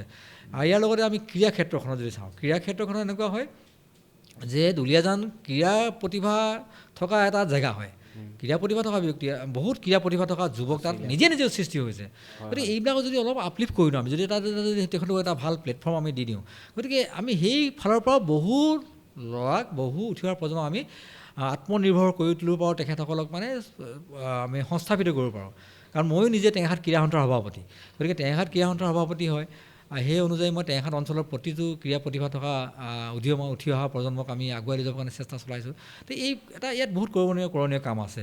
গতিকে আমি যদি চাওঁ, আৰু লগতে অন্য যিবিলাক জেগা আছে, ধৰি লওক আমি দুলীয়াজানত কিমান কোম্পানী আছে, বহুত এনেকুৱা সৰু সৰু কোম্পানী আছে, যিবিলাক কোম্পানী অল ইণ্ডিয়াৰ লগত সমান্তৰালভাৱে কাম কৰা বহু কোম্পানী আছে। তো এই কোম্পানীবিলাকতো আমি বহুত থলুৱা যুৱকক আমি তাক নিয়োজিত কৰিব পাৰোঁ। এনেধৰণে বহুত স্ক'প আছে, আমি স্ক'প বহুত দেখি আছোঁ, চকুৰ আগত ভাহি আছে বহুত স্ক'প। কিন্তু যিদিনাখন সুবিধা পাম, নিশ্চয়কৈ সেইখিনি আমি আগুৱাই লৈ যাম, তেনেকুৱা ধৰণৰ পৰিকল্পনা আমাৰ আছে। কৃষি ক্ষেত্ৰখনৰ কথাটো ক'লোৱেই, মৎস্য পালন ইত্যাদি বহুখিনি আছে। গতিকে এইবিলাক আমাৰ কৰণীয় আছে। লগতে আৰু এটা কথা হ'ল কি, যিহেতু ইমানবিলাক উদ্যোগ তাতে আছে, গতিকে আমি কাৰিকৰী শিক্ষা প্ৰতিষ্ঠান এখন কিন্তু দুলীয়াজানত আমাক লাগে। যেনেকৈ আমি ITIখন আজি 10 বছৰ আমাৰ কাৰণে এটা খুব দুৰ্ভাগ্য, মই ভাৰতীয় জনতা পাৰ্টীৰ কাৰ্যকৰ্তা হিচাপে আমি এখন কৰিব নোৱাৰিলোঁ। এইটো আমিয়ে দুখ স্বীকাৰ কৰোঁ। আমি নিশ্চয়কৈ ৰাইজে যদি কয় আমি মূৰ পাতি ল'ব লাগিব ভাৰতীয় জনতা পাৰ্টীৰ কাৰ্যকৰ্তা হিচাপে, তো সেইটো নোৱাৰিলোঁ। তাৰোপৰি আমি যদি চাওঁ, এখন প্ৰযুক্তিৰ এখন যদি কলেজ আমি যদি কওঁ, ইঞ্জিনিয়াৰিং কলেজ এখন, টেকনিকেল ইনষ্টিটিউট আমি যদি এখন, আমি যদি ডিপ্ল'মা ইনষ্টিটিউট বা আমি আমাৰ BTech ইনষ্টিটিউট এনেকুৱা যদি আমি বনোৱাটো এটা দৰকাৰ আছে আমাৰ, কাৰণ তাতে বহুত স্ক'প আছে। আজিৰ তাৰিখত দুলীয়াজানত বহুত ইঞ্জিনিয়াৰ ল'ৰা আছে, কিন্তু তেখেতলোকে চব বাহিৰত পঢ়ি আহিছে। চৰকাৰী ITI নাই। আমাৰ ল'ৰাবিলাকে কি কৰিছে, বেছিভাগ আমি যদি চাওঁ দুলীয়াজানত আপুনি চাব প্ৰত্যেক ঘৰতে ইঞ্জিনিয়াৰ এটা আছে, এনেকুৱা নিচিনা হৈ আছে। কিন্তু ক'ত পঢ়িলে তেখেতলোকে বম্বেত পঢ়িলে, কোনোবাই চেন্নাইত পঢ়িলে, কোনোবাই বেংগলোৰত পঢ়িছে। কিন্তু ওচৰতে যদি এখন ভাল ইনষ্টিটিউট পালেহেঁতেন, তো ইয়াতে পঢ়িলেহেঁতেন তেখেতলোকে। আমাৰ দুলীয়াজানৰ ইমান সম্পদ বাহিৰলৈ নগ'লহেঁতেন, কাৰণ এজন ল'ৰা যেতিয়া চেন্নাইত পঢ়াওঁতে মাক দেউতাকৰ কিমান টকা খৰচ হৈছে। গতিকে এইবিলাক কথা আছে।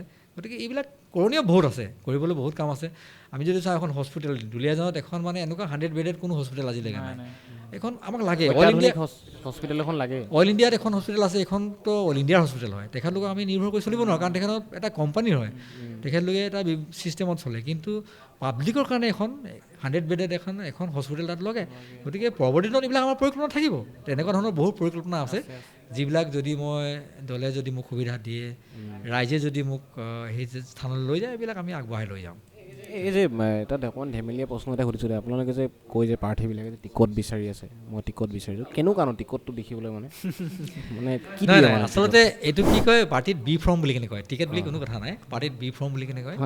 হয় হয়, যিটোকে আমিতো নাজানো তাকে টিকট বুলি নহয়, এখন ফৰ্ম থাকে, ফৰ্মখন দলৰ এটা মানে বেলেগ নহয়, দলৰ এটা ডিক্লেৰেশ্যন ফৰ্ম, তাক বি ফৰ্ম বুলি কয়। ইলেকশ্যনৰ সময়ত এখন বি ফৰ্মখন লাগে, দলৰ ডিক্লেৰেশ্যন ফৰ্ম হয় যে এই মানুহজনক আমি দলৰ প্ৰতীক চিহ্নটো দিছোঁ, এইবিলাক লিখা থাকে।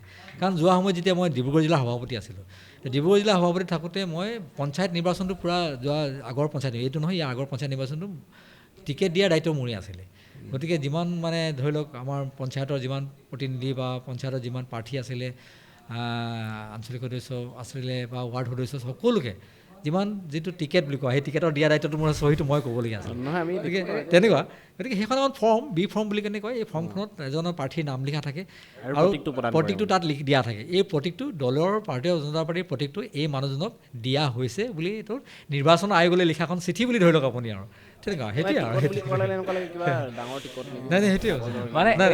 আৰু মানে দলীয় হাইকমাণ্ডে আপোনাৰ জিলালৈ পঠিয়াব নে ডাইৰেক্ট প্ৰাৰ্থীলৈ পঠিয়ায়? এখন প্ৰাৰ্থীৰ জৰিয়তে নমিনেশ্যনত দিব লাগে। এখন যেতিয়া আমি নমিনেশ্যন দিম, যেতিয়া আমি নমিনেশ্যন দাখিল কৰিম, তেতিয়া টিকেট লগতে ধৰি লওক মানে আমি ধৰ ইউনিভাৰ্চিটি ইলেকশ্যনবিলাকত কি হয় মানে চিনিয়ৰ 4টামান আহিব, তই ভালকৈ কাম কৰি আছ, তই খেলিবি ইলেকশ্যন, সেইটো এটা টিকট আৰু সেইটো মানে তাত খালি কাগজ নাথাকে।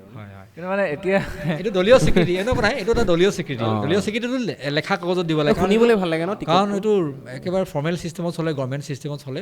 আৰু নিৰ্বাচন আয়োগক দিয়া এখন চিঠি বুলি ধৰি লওক আপুনি, এনেকৈ সেইটোৱে আৰু কথা। সেইখন আমাৰ তাৰিখত মানে আমাৰ বেলেগে ৰাষ্ট্ৰীয় সভাপতি চহী থাকিব, পঞ্চায়ত যেতিয়া হয় ইলেকশ্যনত তেতিয়া জিলা সভাপতি চহী থাকে। আপোনালোকৰ যদি এতিয়া মানে বিধানসভা নিৰ্বাচনত ৰাষ্ট্ৰীয় সভাপতি চাইন থাকে নেকি? আচ্ছা, তেওঁলৈ মানে এখন পত্ৰ ৰাষ্ট্ৰীয় সভাপতিয়ে মেইন চিঠি কিন্তু ষ্টেট প্ৰেচিডেণ্টে চহী কৰিব মেইনখনত, আৰু এই ৰাষ্ট্ৰীয় সভাপতি যে প্ৰসংগটো কৈছে ষ্টেট প্ৰেচিডেণ্টে চহী কৰিব, কিন্তু ৰাষ্ট্ৰীয় সভাপতিৰ মানে এখন তাৰ ওপৰত তাৰ মানে হেৰি দিব, তেখেতক মানে দায়িত্ব অৰ্পণ কৰিব, এখন চিঠি থাকিব, সেই চিঠিখন এ ফৰ্ম বি ফৰ্ম বুলি কেনে কয়। তো ৰাষ্ট্ৰীয় সভাপতি এখন চিঠি দি দিব যে তেখেতক এইটো কৰ্তৃত্ব দিয়া হৈছে, তেতিয়া ষ্টেট প্ৰেচিডেণ্টে তাক চহী কৰি কিনে। ৰাষ্ট্ৰীয় সভাপতিৰ প্ৰসংগটো আপুনি কৈছে যিহেতু নীতিন নবীন তেখেত নতুনকৈ দায়িত্ব লৈছে, বা অসমতো দিলীপ শইকীয়া, কেনেদৰে আশা কৰে নীতিন নবীনক আপোনালোকে লগ আগতে পাইছে চাগে?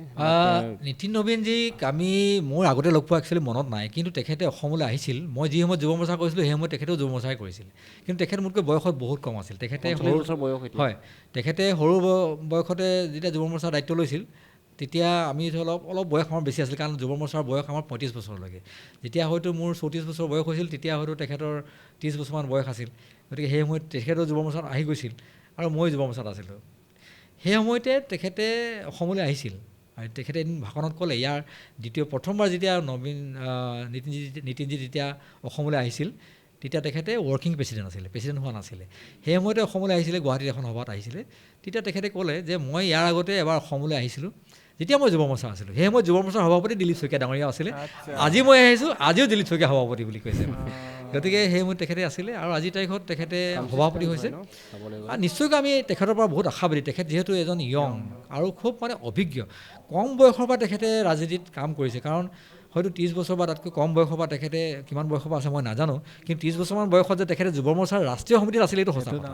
গতিকে তেতিয়াৰ পৰা সি তেনেকৈ ধৰণৰ তেখেতে দায়িত্ব লৈছে, আৰু আজিৰ তাৰিখত খুব অভিজ্ঞ এজন ব্যক্তি আৰু এজন বলিষ্ঠ তেখেতৰ নেতৃত্ব আছে। আৰু এটা প্ৰসংগ দেই, এতিয়া মানে সচৰাচৰ ছ'চিয়েল মিডিয়াত দেখিবলৈ পাইছোঁ যে বিজেপিটো মানে বিজেপিৰ এটা বেলেগ নাম দিয়া হৈছে যে কং জেপি। আপুনি পাইছেনে নাই পোৱা নাজানো, গোটেই কথাটো কৈ লওঁ যে বিজেপিত এতিয়া ইমানেই মানে কংগ্ৰেছৰ মানুহ সোমাইছে, চাবলৈ গ'লে ক'ৰবাত মানে আপোনালোকৰ নিচিনা পুৰণা বিজেপি, আপুনি ধৰক 33 বছৰ বিজেপি কৰিছে, ধেমালি নেই, 33 বছৰ মানুহে বহুতে চাকৰি নহয়, গতিকে ইমান সময় আপুনি বিজেপিত দিছে। গতিকে তেনেকুৱা ধৰণৰ পুৰণি কৰ্মীবিলাক যেনেকৈ অকণমান ক'ৰবাত অসুৰক্ষিত হৈছে নেকি, বা তেওঁলোকে অলপমান আউটাৰ বাহিৰলৈ গৈছে নেকি? ৰাজেন গোহাঁইৰ নিচিনা মানুহ ওলাই আহিবলগীয়া হৈছে দলৰ পৰা, সেইটো বেলেগ প্ৰসংগ বুলি ধৰি ল'লোঁ। তথাপিতো এতিয়া ধৰক ভূপেন বৰা ৰিচেণ্টলি গ'লগৈ, ক'ৰবাত শংকাৰ সৃষ্টি হৈছে নেকি? নাই, এইটো অলপতো নোহোৱা নহয়, অলপতো হ'ব। যেনেকৈ কিয় ধৰি লওক যেতিয়া ভূপেন বৰা অহাৰ পিছত সেই বিধানসভা সমষ্টিটোত যিটো বিধানসভা সমষ্টিত আমাৰ দলীয় পুৰণা কাৰ্যকৰ্তাবিলাক আছিলে তেখেতলোকে প্ৰাৰ্থিত্ব পৰাশী আছিলে, গতিকে তেখেতলোকে নিশ্চয়কৈ তেখেতলোকে শংকাত ভুগিব, স্বাভাৱিক কথা। তেখেতলোকে বেয়া পাব, এইটো স্বাভাৱিক কথা, এইটো উপায়ো নাই। কাৰণ সকলো এটা আকাংক্ষা থাকে, সকলো আকাংক্ষা থাকে, কোনোবা বিধায়ক হোৱা আকাংক্ষা থাকিব।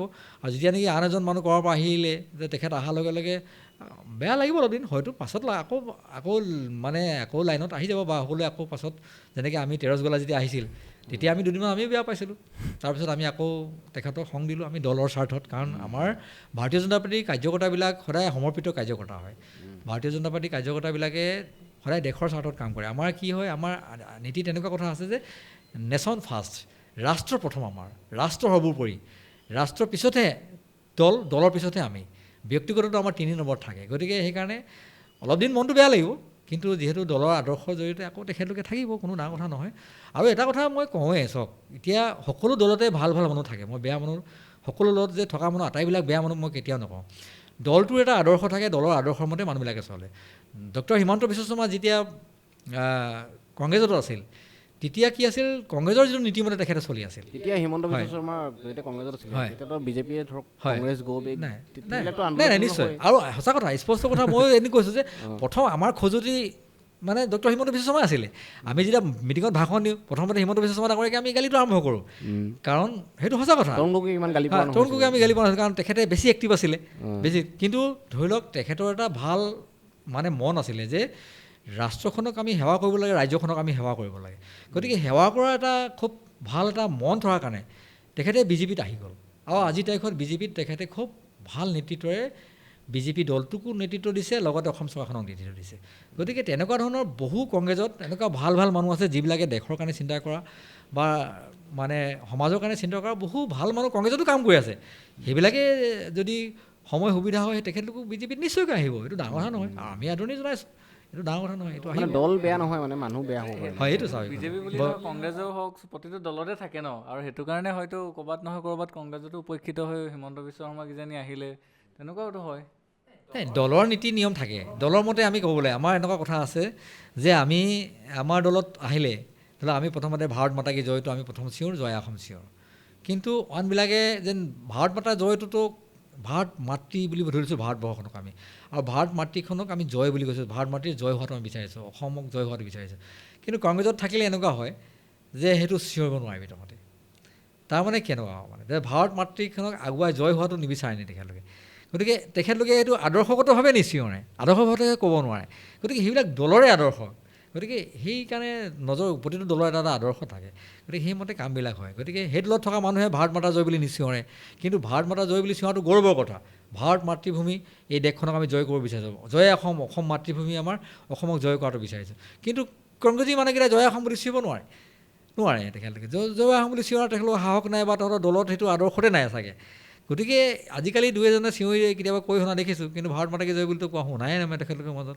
কাৰণ এইটোতো আমি বেয়া শব্দ নহয়, এইটো বিজেপি ব্যক্তিগত শব্দ নহয়, বিজেপি জিন্দাবাদ বুলি চিঞৰিব নালাগে, এইটো আমি কাকো নকওঁ। কিন্তু ভাৰত মাতাকে জয় বুলি চিঞৰিব পাৰিব লাগিব, কাৰণ কেলৈ ভাৰত মাতৃ হয়, মাতৃভূমি এখন, অসম আমাৰ মাতৃভূমি হয়। গতিকে সেই নীতিগত দলৰ এটা প্ৰতিটো দলৰ এটা আদৰ্শগত এটা ব্যৱস্থা থাকে, যাৰ কাৰণে আচলতে সেই দলত থাকিলে সেনেকৈয়ে কাম কৰিব লাগিব। এতিয়া যদি ভাল মানুহ যদি কংগ্ৰেছত কাম কৰিছে তেনেকৈয়ে কাম কৰিব লাগিব, ভাল মানুহ যেতিয়া বিজেপিলৈ আহি গ'ল তেতিয়াহে বিজেপি আদৰ্শৰ জৰিয়তে কাম কৰিব। গতিকে তেনেধৰণে আজিৰ তাৰিখত হিমন্ত বিশ্ব শৰ্মা ডাঙৰীয়া বা আনবিলাকে তেনেধৰণে কাম কৰি গৈছে। আৰু প্ৰতিজন কংগ্ৰেছৰ পৰা অহা ব্যক্তি আজিৰ তাৰিখত যদি চাওঁ, প্ৰতিজন কংগ্ৰেছৰ পৰা অহা মানুহে আজিৰ তাৰিখত য'ত দায়িত্ব দিছে, দলত যেনেকৈ দায়িত্ব দিছে, দলে যেনেকৈ দায়িত্ব দিছে তেনেধৰণে খুব ভালদৰে কাম কৰি গৈছে। এতিয়া আপোনালোকৰ কাৰণে 26ৰ নিৰ্বাচনটোত বিৰোধী যদি একত্ৰিত হয়, আপোনাৰ কংগ্ৰেছৰ ফালৰ পৰা গৌৰৱ গগৈ কিমান ডাঙৰ ফেক্টৰ হ'ব মানে বিজেপিৰ কাৰণে? ক'ৰবাত পথ পৰিৱৰ্তন হোৱাৰ আকাংক্ষা আছে? গৌৰৱ গগৈ আজিৰ তাৰিখত আমি যদি চাওঁ, গৌৰৱ গগৈয়ে অসমৰ কাৰণে কি দায়িত্ব যদি পালন কৰিছে বুলি কোনোবাই যদি প্ৰশ্ন কৰে, মই ক'ম যে গৌৰৱ গগৈ আজিৰ তাৰিখত অসমৰ কাৰণে ৰামসিংহৰ দায়িত্ব পালন কৰিছে। ৰামসিংহ আপোনালোকে জানে নাই? ৰামসিংহ হৈছে ঔৰংজেবৰ প্ৰধান সেনাপতি। তেখেত এজন হিন্দু আছিল, কিন্তু মোগলৰ সেনাপতি আছিল, আৰু মোগলৰ সেনাপতি হৈ সমগ্ৰ ভাৰতবৰ্ষখনক মোগল সাম্ৰাজ্য বনাবৰ কাৰণে তেখেতে যুদ্ধ দিছিল এজন হিন্দু মানুহ হিচাপে। গতিকে আজি গৌৰৱ গগৈ ডাঙৰীয়াই সেইটোৱে দায়িত্ব পালন কৰিছে, দিল্লীৰ বাদশ্বাহৰ কথা পালন কৰি অসমত ইছলাম ৰাজ্য স্থাপন কৰিবৰ কাৰণে তেখেতে উঠি পৰি লাগি গৈছে। এনেকুৱা এটা যেন দেখা গৈছে আমাৰ চকুত। গতিকে আমি সেইটো আজিৰ তাৰিখত অসমীয়া মানুহে বা অসমৰ থকা মানুহে এই কথা স্পষ্টভাৱে বুজি পাইছে। তেখেতে যোৱা যেতিয়া নেকি আমি চাওঁ বহুকেইটা ডিবেটত তেখেতে যেনেধৰণে উপস্থাপন কৰিছে, ৰাস্তাত নামাজ পঢ়িবলৈ দিয়া নাই বুলি কোনে কৈছে এখন চৰকাৰে, ৰাস্তাত কি নামাজ পঢ়া জেগা নেকি? এইটোতো বহুত ডাঙৰ কথা। তাৰমানে কি ক'ব বিচাৰিছে তেখেতে, ৰাস্তাটো নামাজ পঢ়িব লাগে, তাৰমানে ৰাস্তা হ'ব নালাগে, ৰাস্তা এনেকুৱা বহুত যুক্তি তেখেতে দিছে। যোৱা সময়ত দেখিছোঁ আমি উচ্ছেদ অভিযান সময়ত তেখেতলোকে কিবা অদ্ভুত ধৰণৰ যুক্তি তেখেতলোকে আগবাঢ়াই ধৰিছে। তাৰমানে কি, তাৰমানে তেখেতলোকে ভাবিছে যে নাই, অসমখনত যিটো আমি যদি চাওঁ, যদি স্বৰ্গদেউ চাওলুং চুকাফা যেতিয়া আহিছিল, তাৰপৰা মোগলসকল যেতিয়া অসমত আহোম শাসন আছিল, আহোম শাসনত এবাৰ নহয় দুবাৰ নহয় 70 বাৰকৈ মোগলে আক্ৰমণ কৰিছিল। আমি শেষতীয়াকৈ শেষৰ বাৰটো ৰামসিংহই নিজে আহিছিল। গতিকে তেনেকুৱা কথা। গতিকে ৰামসিংহ দেখিছে, আপোনালোকে জানে যে ৰামসিংহ যিমান প্ৰবল প্ৰতাপী যদিও সেনাপতি আছিল, যদিও আহোম সেনাৰ ওচৰত তেখেতলোকে তিষ্ঠ দিব পৰা নাছিল। গতিকে আজিৰ তাৰিখতো আমি এইটো স্পষ্ট যে গৌৰৱ গগৈ যেনেকৈ নহওক লাগে, গৌৰৱ গগৈ আজি যিটো দায়িত্ব লৈছে, আপুনি গৌৰৱ গগৈ হয়, মই গগৈ, গৌৰৱ গগৈ, মই সেই কথাটো কৈছোঁ, গৌৰৱ গগৈ মই আমি একেই গগৈত কোনো দ্বিমত নাই। কিন্তু তেখেতে যিটো কাম কৰিছে, যিটো দায়িত্ব লৈছে, আচলতে যিটো দায়িত্বৰে তেখেতে কথাবিলাক কৈছে, অসমখনৰ কাৰণে যিখিনি দায়িত্ব যিটো ল'ব লাগে, আচলতে অসম মাতৃৰ কাৰণে যিটো দায়িত্ব ল'ব লাগে, সেই দায়িত্ব নলৈ কিনে আপোনালোকে চাওক, এটা কথা মই কৈ আছোঁ, বহুত দিনত মই এইটো কথা কওঁ যে বিজেপি হ'লে কেতিয়াবা হিন্দী পাৰ্টি বুলি কিনে কয় আমাক, কিন্তু মই এটা স্পষ্ট যে 1228 খ্ৰীষ্টাব্দতে আহোমসকলে অসমত আহি কিনে অসমত দেশখন চলাইছিল। অসমত থকা সৰু সৰু জাতি জনগোষ্ঠীবিলাক একত্ৰিত কৰি বৰ অসমখন বনাইছিল। অসমীয়া কনচেপ্টটো আনিছিল আহোমসকলে, অসমীয়া ভাষাটো সৃষ্টি কৰিছিল। গতিকে সেই দিনাখনৰ পৰা যদি চাওঁ আমি যে বেংগলী যিখন আছে, ৱেষ্ট বাংগাল, বেংগলী মানুহবিলাকক আমি সদায় অলপ মগজু বেছি আছে বুলি কওঁ, বেংগলী মাথা বুলি বহুতে কয়। কিন্তু বেংগলী মানুহে কেতিয়াও অসমখন আক্ৰমণ কৰা নাছিলে। কোনো বুৰঞ্জীত লিখা নাই যে বেংগলী অসম আক্ৰমণ কৰিছে। বিহাৰীসকল ৰাজপুত মানুহ, তেখেতসকল মহাপ্ৰতাপী মানুহ, তেখেতসকলে যুঁজাৰ জাতি হয়। কিন্তু তথাপিও একেবাৰে মালদা আমাৰ অসমৰ লগত লাগি আছে, কোচবিহাৰখন অসমৰে আছিলে, গতিকে অসমৰ লগত লাগি আছে বিহাৰ, কিন্তু বিহাৰে অসম আক্ৰমণ কৰা নাছিলে। কোনে আক্ৰমণ কৰিছিলে? দিল্লী থকা মোগলে আক্ৰমণ কৰিছিলে, গম পাইছেনে? তাৰমানে মোগল সাম্ৰাজ্য বনাবৰ কাৰণে উঠি পৰি লাগিছিলে, আৰু কেনেকুৱা মানুহ পঠিয়াইছিলে? ৰামসিংহৰ দৰে সেনাপতি তেখেতলোকে পঠিয়াইছিলে। গতিকে আজিৰ দেশত যদি অসমখনক যদি কোনোবাই যদি এখন মোগল ৰাজ্য বনাবলৈ ইচ্ছা প্ৰকাশ কৰে, গতিকে তাৰমানে মোগল ৰাজ্য মানে আমি অকল কোৱা নাই যে অসমীয়া বহুত মুছলমান আছে, তেখেতসকল আমি ক'ব বিচৰা নাই, অসমীয়া মুছলমানখিনিৰ কথা মই ক'ব বিচৰা নাই এইখিনি ক্ষেত্ৰত। গতিকে আমি মোগল বুলি ক'লে আমি এইটো বুজি পাওঁ যে বাংলাদেশী যিবিলাক মুছলমান, পাকিস্তান মূলৰ যিখিনি মুছলমান, আমি সেইখিনি কথা কৈছোঁ আজিৰ তাৰিখত। গতিকে তেখেতলোকৰ যদি দপদপনিটোৰ ক্ষেত্ৰত যদি তেখেতলোকৰ পক্ষত যদি মাত মাতে, গতিকে সেইজন মানুহক আমি অসমীয়া মানুহে কেতিয়াও তেখেতলোক বস্তু ক'লে দেই, দিকত এইখিনি কথা মই কৈ লৈছোঁ যে অসমীয়া মুছলমানৰ কথা ক'লে বা বাংলাদেশী মূলৰ বা পাকিস্তান মূলৰ কথাখিনি ক'লে, আমাৰ অসম বিধানসভাত বিজেপিৰ ফালৰ পৰা এজন অসমীয়া মূলৰ মুছলিম মানুহক টিকট দিব নোৱাৰি নেকি ক'ৰবাত? মানে আমি দেখা নাপাওঁ কিন্তু সেই বস্তুখিনি নাই। অসমীয়া মূলৰ মানে যিখিনি আমি ধৰক শিৱসাগৰত থকা গৰীয়ামৰীয়া মানুহখিনি ক'ৰবাত তাৰমানে এই যিটো আক্ৰমণটো হয় মানে তাত কিন্তু তেওঁলোকে যথেষ্টখিনি অন্তৰ্দ্বন্দ্বত ভোগে। হয়, নাই পাৰিনে নোৱাৰি? মানে সেইটো দিব পাৰি, দিয়াত কোনো অসুবিধা নাই, সেইটো দিব পাৰি। আৰু উপযুক্ত নেতৃত্ব আহিলে দিয়াৰ ব্যৱস্থা হ'ব। আৰু সাধাৰণতে কি হৈছে মানে এটা কথা হৈছে মানে কি, আমাৰ যিহেতু আমি NDA হিচাপে আমি নিৰ্বাচন খেলোঁ, NDA হিচাপে নিৰ্বাচন খেলাৰ কাৰণে য'ত মানে ধৰি লওক বেছিভাগ এনেকুৱা হয় যে য'ত ধৰি লওক সিহঁতৰ ইছলামৰ প্ৰায়ৰিটি থাকে, অসমীয়া মুছলমানৰ প্ৰায়ৰিটি থকা সমষ্টিবিলাকত সাধাৰণতে মানে অসম গণ পৰিষদে তেখেতলোকে দাবী কৰে, তো অসম গণ পৰিষদে দাবী কৰি কিনে সমষ্টিবিলাক তেখেতলোকে লৈ লয়, যিটো কাৰণে ভাৰতীয় জনতা পাৰ্টীৰ প্ৰত্যক্ষভাৱে তাত প্ৰাৰ্থিত্ব দিয়াৰ কাৰণে অসুবিধা হয়। কাৰণ অন্য জেগাত দিলেতো জিকিব নোৱাৰিব, জনগোষ্ঠীৰ এটা ইকুৱেশ্যন সকলোৱে থাকে, সকলোৱে জানে যে জনগোষ্ঠীৰ ইকুৱেশ্যনটো থাকিবই। গতিকে এইটো কাৰণে অলপ মানে অসুবিধা এটা আহে। কাৰণ কেলৈ আমাৰ দলে ভাৰতীয় জনতা পাৰ্টীয়ে পৰীক্ষা কৰি চাব নিবিচাৰে, মানে এইবাৰ পৰীক্ষা কৰি চাওঁ কিনো হয়, এনেকৈ ধৰণে কৰিব নিবিচাৰে মানে। গতিকে একদম মানে যিটো কাৰেক্ট হ'ব পাৰে সেইটোতহে গুৰুত্ব আৰোপ কৰে। সেইকাৰণে মানে পৰীক্ষামূলকভাৱে কাৰোবাক দি চাওঁ এনেকুৱা ধৰণৰ নাথাকে, সেইকাৰণে অলপ অসুবিধা এটা হয়। কিন্তু সেই যিবিলাক সমষ্টিত তেখেতলোকৰ প্ৰায়ৰিটি থাকে সেইবিলাক সাধাৰণতে AGPয়ে লৈ যায়, তাৰ কাৰণে আমাৰ প্ৰত্যক্ষভাৱে দিয়াত অলপ অসুবিধা হয়। আৰু বড়োলেণ্ডত দেখিলোঁ বড়োবিলাকে লৈ লয়, যিটো কাৰণে আমাৰ ডাইৰেক্টলি দিয়াত অসুবিধা হয়। কিন্তু দিয়াত কোনো অসুবিধা নাই, দিব পাৰে। আমি একেবাৰে শেষৰ ফাললৈ আহিছোঁ, কথাখিনিতো আপুনি খুব ধুনীয়াকৈ স্পষ্টকৈ ক'লে, আপোনাৰ পৰিকল্পনাৰ কথা ক'লে, দুলীয়াজান একদম পোনপটীয়াকৈ সুধিছোঁ মানে আপুনি নিৰ্বাচন খেলাৰ কিমান শতাংশ আপোনাৰ মন আছে মানে? মইতো নিৰ্বাচন খেলিবৰ কাৰণে পূৰা সাজু হৈছোঁ আৰু আচলতে মই নিজেই সাজু হোৱা নাই। মই যেতিয়া দুলীয়াজান সমষ্টিৰ বিভিন্ন জেগালৈ গৈছোঁ, দুলীয়াজান সমষ্টিৰ বিভিন্ন স্থানলৈ যেতিয়া যাওঁ, বিভিন্ন মানুহক যেতিয়া লগ কৰোঁ, দলৰ কাৰ্যকৰ্তাবিলাকক লগ কৰোঁ, যেতিয়া দলৰ কাৰ্যকৰ্তাবিলাকে দীৰ্ঘদিন কাম কৰি আহিছে। দেখিছোঁ আমি যে বহু কাৰ্যকৰ্তা দুলীয়াজান সমষ্টিত আজিৰ তাৰিখতো 2000 চনৰ আগতে যোগদান কৰা বহু সক্ৰিয় কাৰ্যকৰ্তা আমাৰ লগত আছে। আৰু যদি চাওঁ 2005 চনৰ আগতে জইন কৰা, তো ক'ব গ'লে মানে হাজাৰ হিচাপে কাৰ্যকৰ্তা আমাৰ লগত আছে।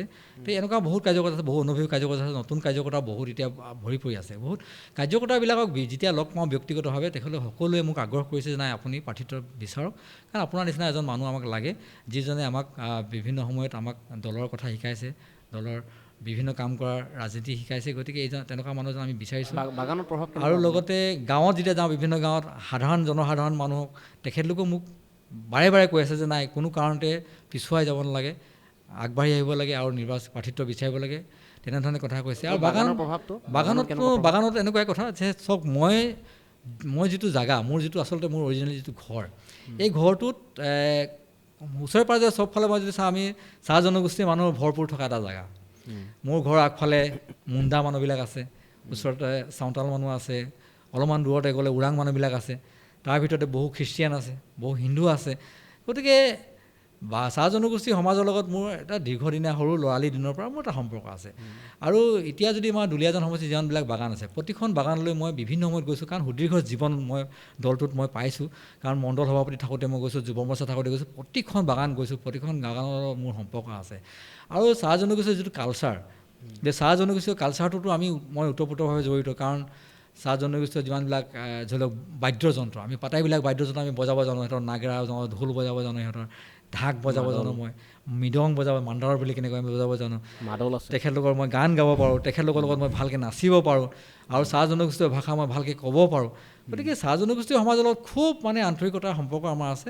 আৰু এই সকলোৱে মানে বহু চাহ জনগোষ্ঠীয় আচলতে মোক যে অকল এনেকুৱা নহয় যে অকল মূল সুঁতিৰ অসমীয়া মানুহে যে মোক অকল অনুৰোধ জনাইছে এনেকুৱা নহয়, বহু চাহ জনগোষ্ঠীয় মানুহেও ৰাইজে মোক আগ্ৰহ কৰিছে যে প্ৰাৰ্থিত্ব বিচাৰিব লাগে আৰু ইলেকশ্যনত খেলিব লাগে। গতিকে তেনেধৰণে মই পৰিকল্পনা কৰিছোঁ, তেনেধৰণে আগবাঢ়িছোঁ। আৰু ধৰক নেপালী সম্প্ৰদায়ৰ কিছু মানুহ আছে, নেপালী সম্প্ৰদায়ৰ মাজতো নেপালী ভাষাৰ সৈতে মই আগবাঢ়ি যাব পাৰোঁ, কোনো অসুবিধা নাই। গতিকে তেনেধৰণে আগুৱাই গৈছোঁ, ইয়াত কোনো অসুবিধা হোৱা নাই। মানে আপুনি পূৰা সাজু হৈ আছে, নিৰ্বাচন খেলিবই দুলীয়াজান? হয়, নিৰ্বাচনত মই সম্পূৰ্ণভাৱে সাজু, মই আগবাঢ়ি গৈছোঁ। আৰু মানে খোকোজা ৰাখিব নালাগে? নাই, মই যিটো বেক বেঞ্চাৰ ন, আমি মানে খোলাখুলি কথা, মই আশাবাদী। খেলিব নে নেখেলে? নাই, আচলতে খেলিব নেখেলে এনেকুৱা নহয়, দলে এইটো সম্পূৰ্ণ নিৰ্ভৰ কৰিব দলৰ ওপৰত। আমি যিটো দলৰ কাৰ্যকৰ্তা, দলে যি সিদ্ধান্ত ল'ব সেইটোৱে সিদ্ধান্ত ল'ব। কিন্তু মই মোৰ ফালৰ পৰা, ব্যক্তিগত ফালৰ পৰা মই সাজু হৈছোঁ। দলে যদি প্ৰাৰ্থিত্ব প্ৰদান কৰে, মই একেবাৰে 100% সাজু, মই নিৰ্বাচন খেলিম। এই মুহূৰ্তলৈকে আপুনি কিমান আত্মবিশ্বাসী জিকিম বুলি? হয়, মই সম্পূৰ্ণ আত্মবিশ্বাসী। কাৰণ দুলীয়াজান বিধানসভা সমষ্টিৰ ৰাইজৰ লগত কথা পাতি, দুলীয়াজান সমষ্টিৰ দলীয় সতীৰ্থসকলৰ লগত কথা পাতি, দুলীয়াজান সমষ্টিৰ বিভিন্ন ইণ্টেলেকচুৱেল যিমানবিলাক ৰাইজ আছে তেখেতৰ লগত কথা পাতি, বুদ্ধিজীৱীৰ লগত কথা পাতি, যিধৰণে মই মোৰ ফিডবেক পাইছোঁ, সেই ফিডবেকৰ ফালৰ পৰা চাই যদি মোক দলে প্ৰাৰ্থিত্ব দিয়ে, মই জিকাটো 100% নিশ্চিত। ইয়াত কোনো অসুবিধা নহ'ব, মই জিকিম। ইতিমধ্যে আপুনি বিজেপি গোটেই সাংগঠনিক কথাখিনি ক'লে, কেনেদৰে কাম কৰিছে, কিমান মানুহৰ লগত আপুনি সংযোগ স্থাপন কৰিছে। এতিয়া মোক ক'ব লাগে, আপুনি যিহেতু 2018 চনৰ পৰা 2026 চনলৈকে বৰ্তমানলৈকে দুলীয়াজানৰ যিটো আমাৰ গেছ কোম্পানী, চৰ্চিত এটা অনুষ্ঠান বা অসমবাসীৰ লগত এটা জড়িত এটা ডাঙৰ অনুষ্ঠান, গেছ কোম্পানী আপুনি ভাইচ চেয়াৰমেন হৈ আছে। মানে কিমানখিনি পৰ্যায়ত কাম কৰিবলৈ সক্ষম হৈছে? মানে ভাইচ চেয়াৰমেনৰ কাম কি হয়, আপুনি তাৰ জৰিয়তে কি কৰিছে? আৰু এটা কথা দেই, চেয়াৰমেনবোৰ দিয়ে যে চৰকাৰে, ক'ৰবাত টিকট নাপালে কোনোবাই তেওঁক চেয়াৰমেন দি দিয়া দেখিবলৈ পাওঁ, কোনোবাই বিধায়ক আছিলে তেওঁ নাপালে কাৰণে চেয়াৰমেন, তেনেকৈ দেখিবলৈ পাইছোঁ। কি কাম থাকে তেওঁলোকৰ বা আপোনালোকৰ? কেনেকুৱা ধৰণে কাম কৰে? নাই, এজন অধ্যক্ষ বা উপাধ্যক্ষৰ যিটো প্ৰতিষ্ঠানত তেখেতক দায়িত্ব দিয়া যায়, এই দায়িত্বটোত এই প্ৰতিষ্ঠানটোৰ প্ৰতি বহু দায়িত্ব তেখেতৰ থাকে। কাৰণ চৰকাৰৰ যিখিনি প্ৰতিনিধি বা চৰকাৰখন পোনপটীয়াভাৱে সেই অধ্যক্ষ বা উপাধ্যক্ষৰ লগত মানে ৰিলেটেড হৈ থাকে। গতিকে এটা কোম্পানী যেতিয়া চলিব, এটা কোম্পানী বা এটা প্ৰতিষ্ঠান যেতিয়া চলিব, তাতে প্ৰতিষ্ঠানবিলাক অট'নমাছ হয়, তেখেতলোকে নিজৰ ফালৰ পৰা কামখিনি কৰে। এতিয়া অসম গেছ কোম্পানীৰ মই যেতিয়া উপাধ্যক্ষ, গতিকে অসম গেছ কোম্পানীয়ে তেখেতৰ অট'নমি আছে। আমাৰ অসম গেছ কোম্পানীয়ে নিজৰ ফালৰ পৰা কামখিনি আগবঢ়াব পাৰে। কিন্তু এই কোম্পানীটোৱে কামখিনি কেনেকৈ চলাই লৈ যাব, লগতে কোম্পানীটোৰ চৰকাৰৰ পৰা ধৰি লওক কেনেকৈ সহযোগিতা পাব বা আৰু কোম্পানীটোত অন্য কিবা সমস্যা থাকে, এই সমস্যাবিলাক কেনেকৈ সমাধান কৰিলে যাব বা কোম্পানীটোৰ ভৱিষ্যত পৰিকল্পনা বা কেনেকৈ হ'ব পাৰে। তো এই গোটেই কথাবিলাক ক্ষেত্ৰত মানে অধ্যক্ষ উপাধ্যক্ষজনৰ বহুত দায়িত্ব থাকে। তো আমি যেনেকৈ যদি ভাবোঁ যে কোম্পানীটোৱে এইবাৰ যে এইখিনি কাম কৰিলে ভাল হ'ব, কাৰণ অনুমোদন দিয়া দায়িত্বটো আমাৰ থাকে যে আমি অহা বছৰটোত কোম্পানীটোৱে এইখিনি কাম কৰিব। অনুমোদন কোনে দিব? অনুমোদন দিয়া দায়িত্ব থাকে বৰ্ডৰ মূল দায়িত্ব থাকিব অধ্যক্ষ আৰু উপাধ্যক্ষ হিচাপে। অধ্যক্ষৰ মূল দায়িত্ব থাকিব, উপাধ্যক্ষ তাক সহযোগিতা আগবঢ়াব। গতিকে তেনেধৰণৰ দায়িত্ব থাকে, সেইকাৰণে অধ্যক্ষ আৰু উপাধ্যক্ষক চৰকাৰে নিয়োগ কৰে। আৰু সেইমতে আমাক যেতিয়া 18 চনৰ পৰা যেতিয়া আমাক দায়িত্ব অৰ্পণ কৰিছে, মই সেই সময়ত ডিব্ৰুগড় জিলাৰ সভাপতি হৈ আছিলোঁ দলৰ, আৰু সেই সময়তে মোক 18 চনত মোক অসম চৰকাৰে অসম গেছ কোম্পানীৰ উপাধ্যক্ষ হিচাপে দায়িত্ব দিলে আৰু মাননীয় বলিন চেতিয়া ডাঙৰীয়াক অধ্যক্ষ হিচাপে দায়িত্ব দিলে। সেইটো এটা কণ্ট্ৰভাৰ্চি কিন্তু হয়, সেইটো সময়ত হয়, সেইটো সময়ত অধ্যক্ষ বা উপাধ্যক্ষলৈ অলপ নোহোৱা নহয়, আৰু সেইটো এটা বেলেগ কথা। গতিকে তেতিয়াৰ পৰাই আমি, যিহেতু চৰকাৰে আমাক বহুত আশা কৰিছিলে যে আমাৰ জৰিয়তে কোম্পানীটো কেনেকৈ আমি আগুৱাই লৈ যাব পাৰোঁ। আমাৰ এটাই লক্ষ্য উদ্দেশ্য আছিলে যে এই কোম্পানীটো, অসম গেছ কোম্পানীটো কেনেকৈ আমি এটা ডাঙৰ কোম্পানী বনাব পাৰোঁ, যে ভাৰতবৰ্ষৰ ভিতৰতে এখন অন্যতম কোম্পানী বনাব পাৰোঁ। কিন্তু এতিয়া ইণ্টাৰেষ্টিং কথা, আপোনালোকে হয়তো এইটো নাজানে, জানি হয়তো সুখী হ'ব যে অসম গেছ কোম্পানী হৈছে ভাৰতবৰ্ষৰ প্ৰথম CGD কোম্পানী। মানে ঘৰে ঘৰে পাইপ গেছ যোগান ধৰা কোম্পানী হিচাপে অসম গেছ কোম্পানীটোৱে ভাৰতবৰ্ষৰ চবতকৈ পুৰণি কোম্পানী। আৰু এই কোম্পানীটো 1962 চনতে স্থাপিত হৈছিলে, তো বহুত পুৰণি কোম্পানী। গতিকে কিন্তু 62 চনতে স্থাপন হোৱা কোম্পানী হিচাপে আমি কিন্তু বহুত পিছ পৰি ৰ'লোঁ, আমাৰ কোম্পানীটো বহুত পিছ পৰি ৰ'ল। ইয়াৰ সমান্তৰালকৈ পিছত অহা কোম্পানীবিলাকে বহুত ডাঙৰ কোম্পানী হৈ গ'ল। আজি ভাৰতবৰ্ষৰ অন্যান্য ডাঙৰ ডাঙৰ কোম্পানী যিবিলাক আছে, যেনেকৈ আছে মহাৰাষ্ট্ৰ, যেনেকৈ আছে ভাৰতবৰ্ষৰ অন্যান্য দেশৰ অন্যান্য যিবিলাক ৰাজ্যৰ কোম্পানীবিলাক বহুত আগবাঢ়ি গুচি গ'ল।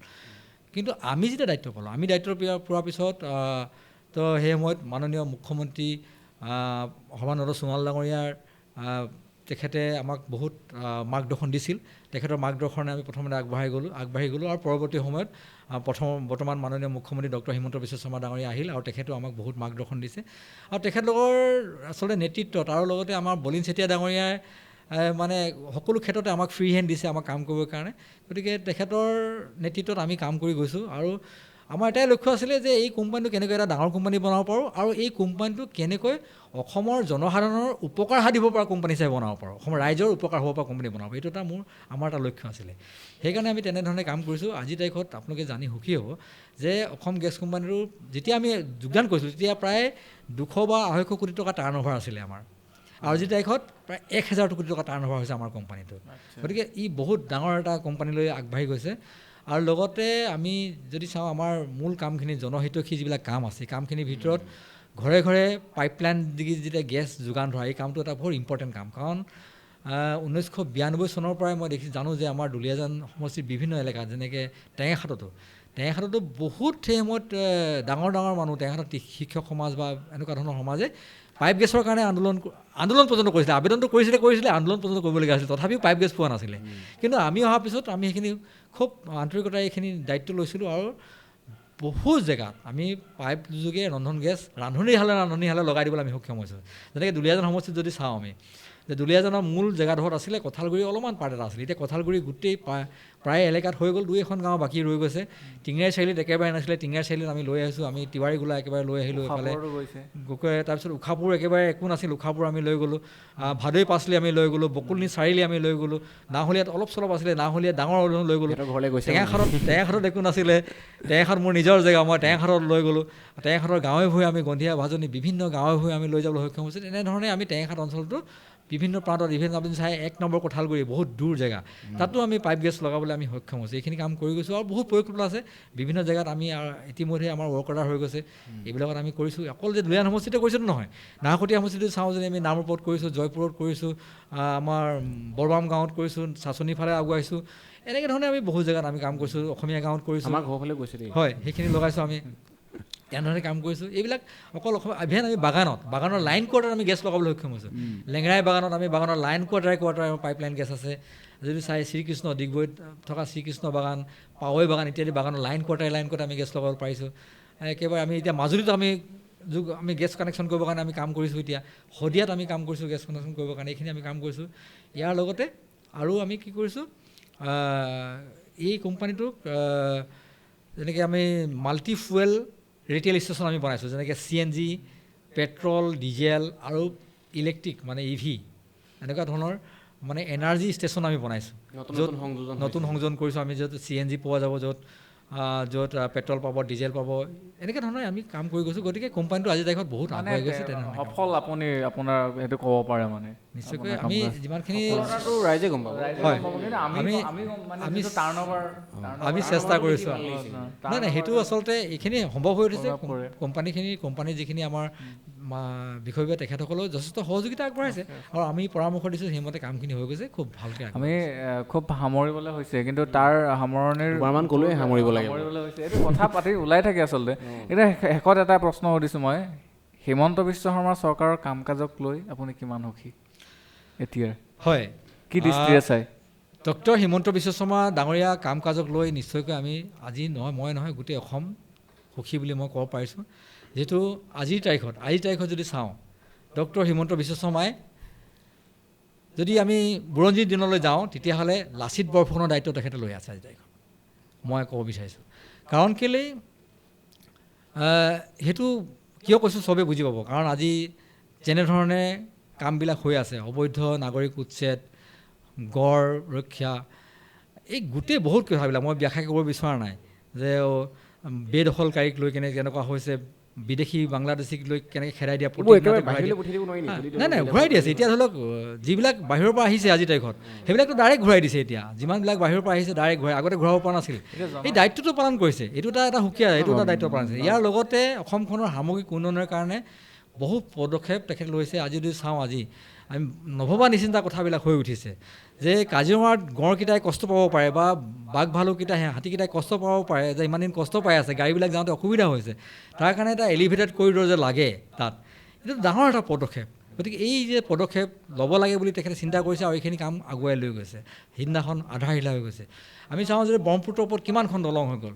ব্ৰহ্মপুত্ৰৰ ওপৰত আগতে আমি এখন দলং বনালে আমি বহুত চিন্তা কৰিবলগীয়া, এতিয়া প্ৰতিখন দলং এনেকুৱা এখন হয়, দুখন দলং এনেকুৱা ধৰণৰ হৈছে। আৰু গুৱাহাটীত, উত্তৰ গুৱাহাটীলৈকে যিখন কানেকশ্যন কৰা কালিপুখুৰী দলং খুলি দিছে, এখন কিমান এখন ডাঙৰ কাম হৈছে। আমি যদি চাওঁ যে আমাৰ শিক্ষানুপ্ৰতিষ্ঠানবিলাক যেনেকৈ মেডিকেল কলেজ কিমান হৈ গ'ল, ইঞ্জিনিয়াৰিং কলেজ কিমান হৈ গ'ল।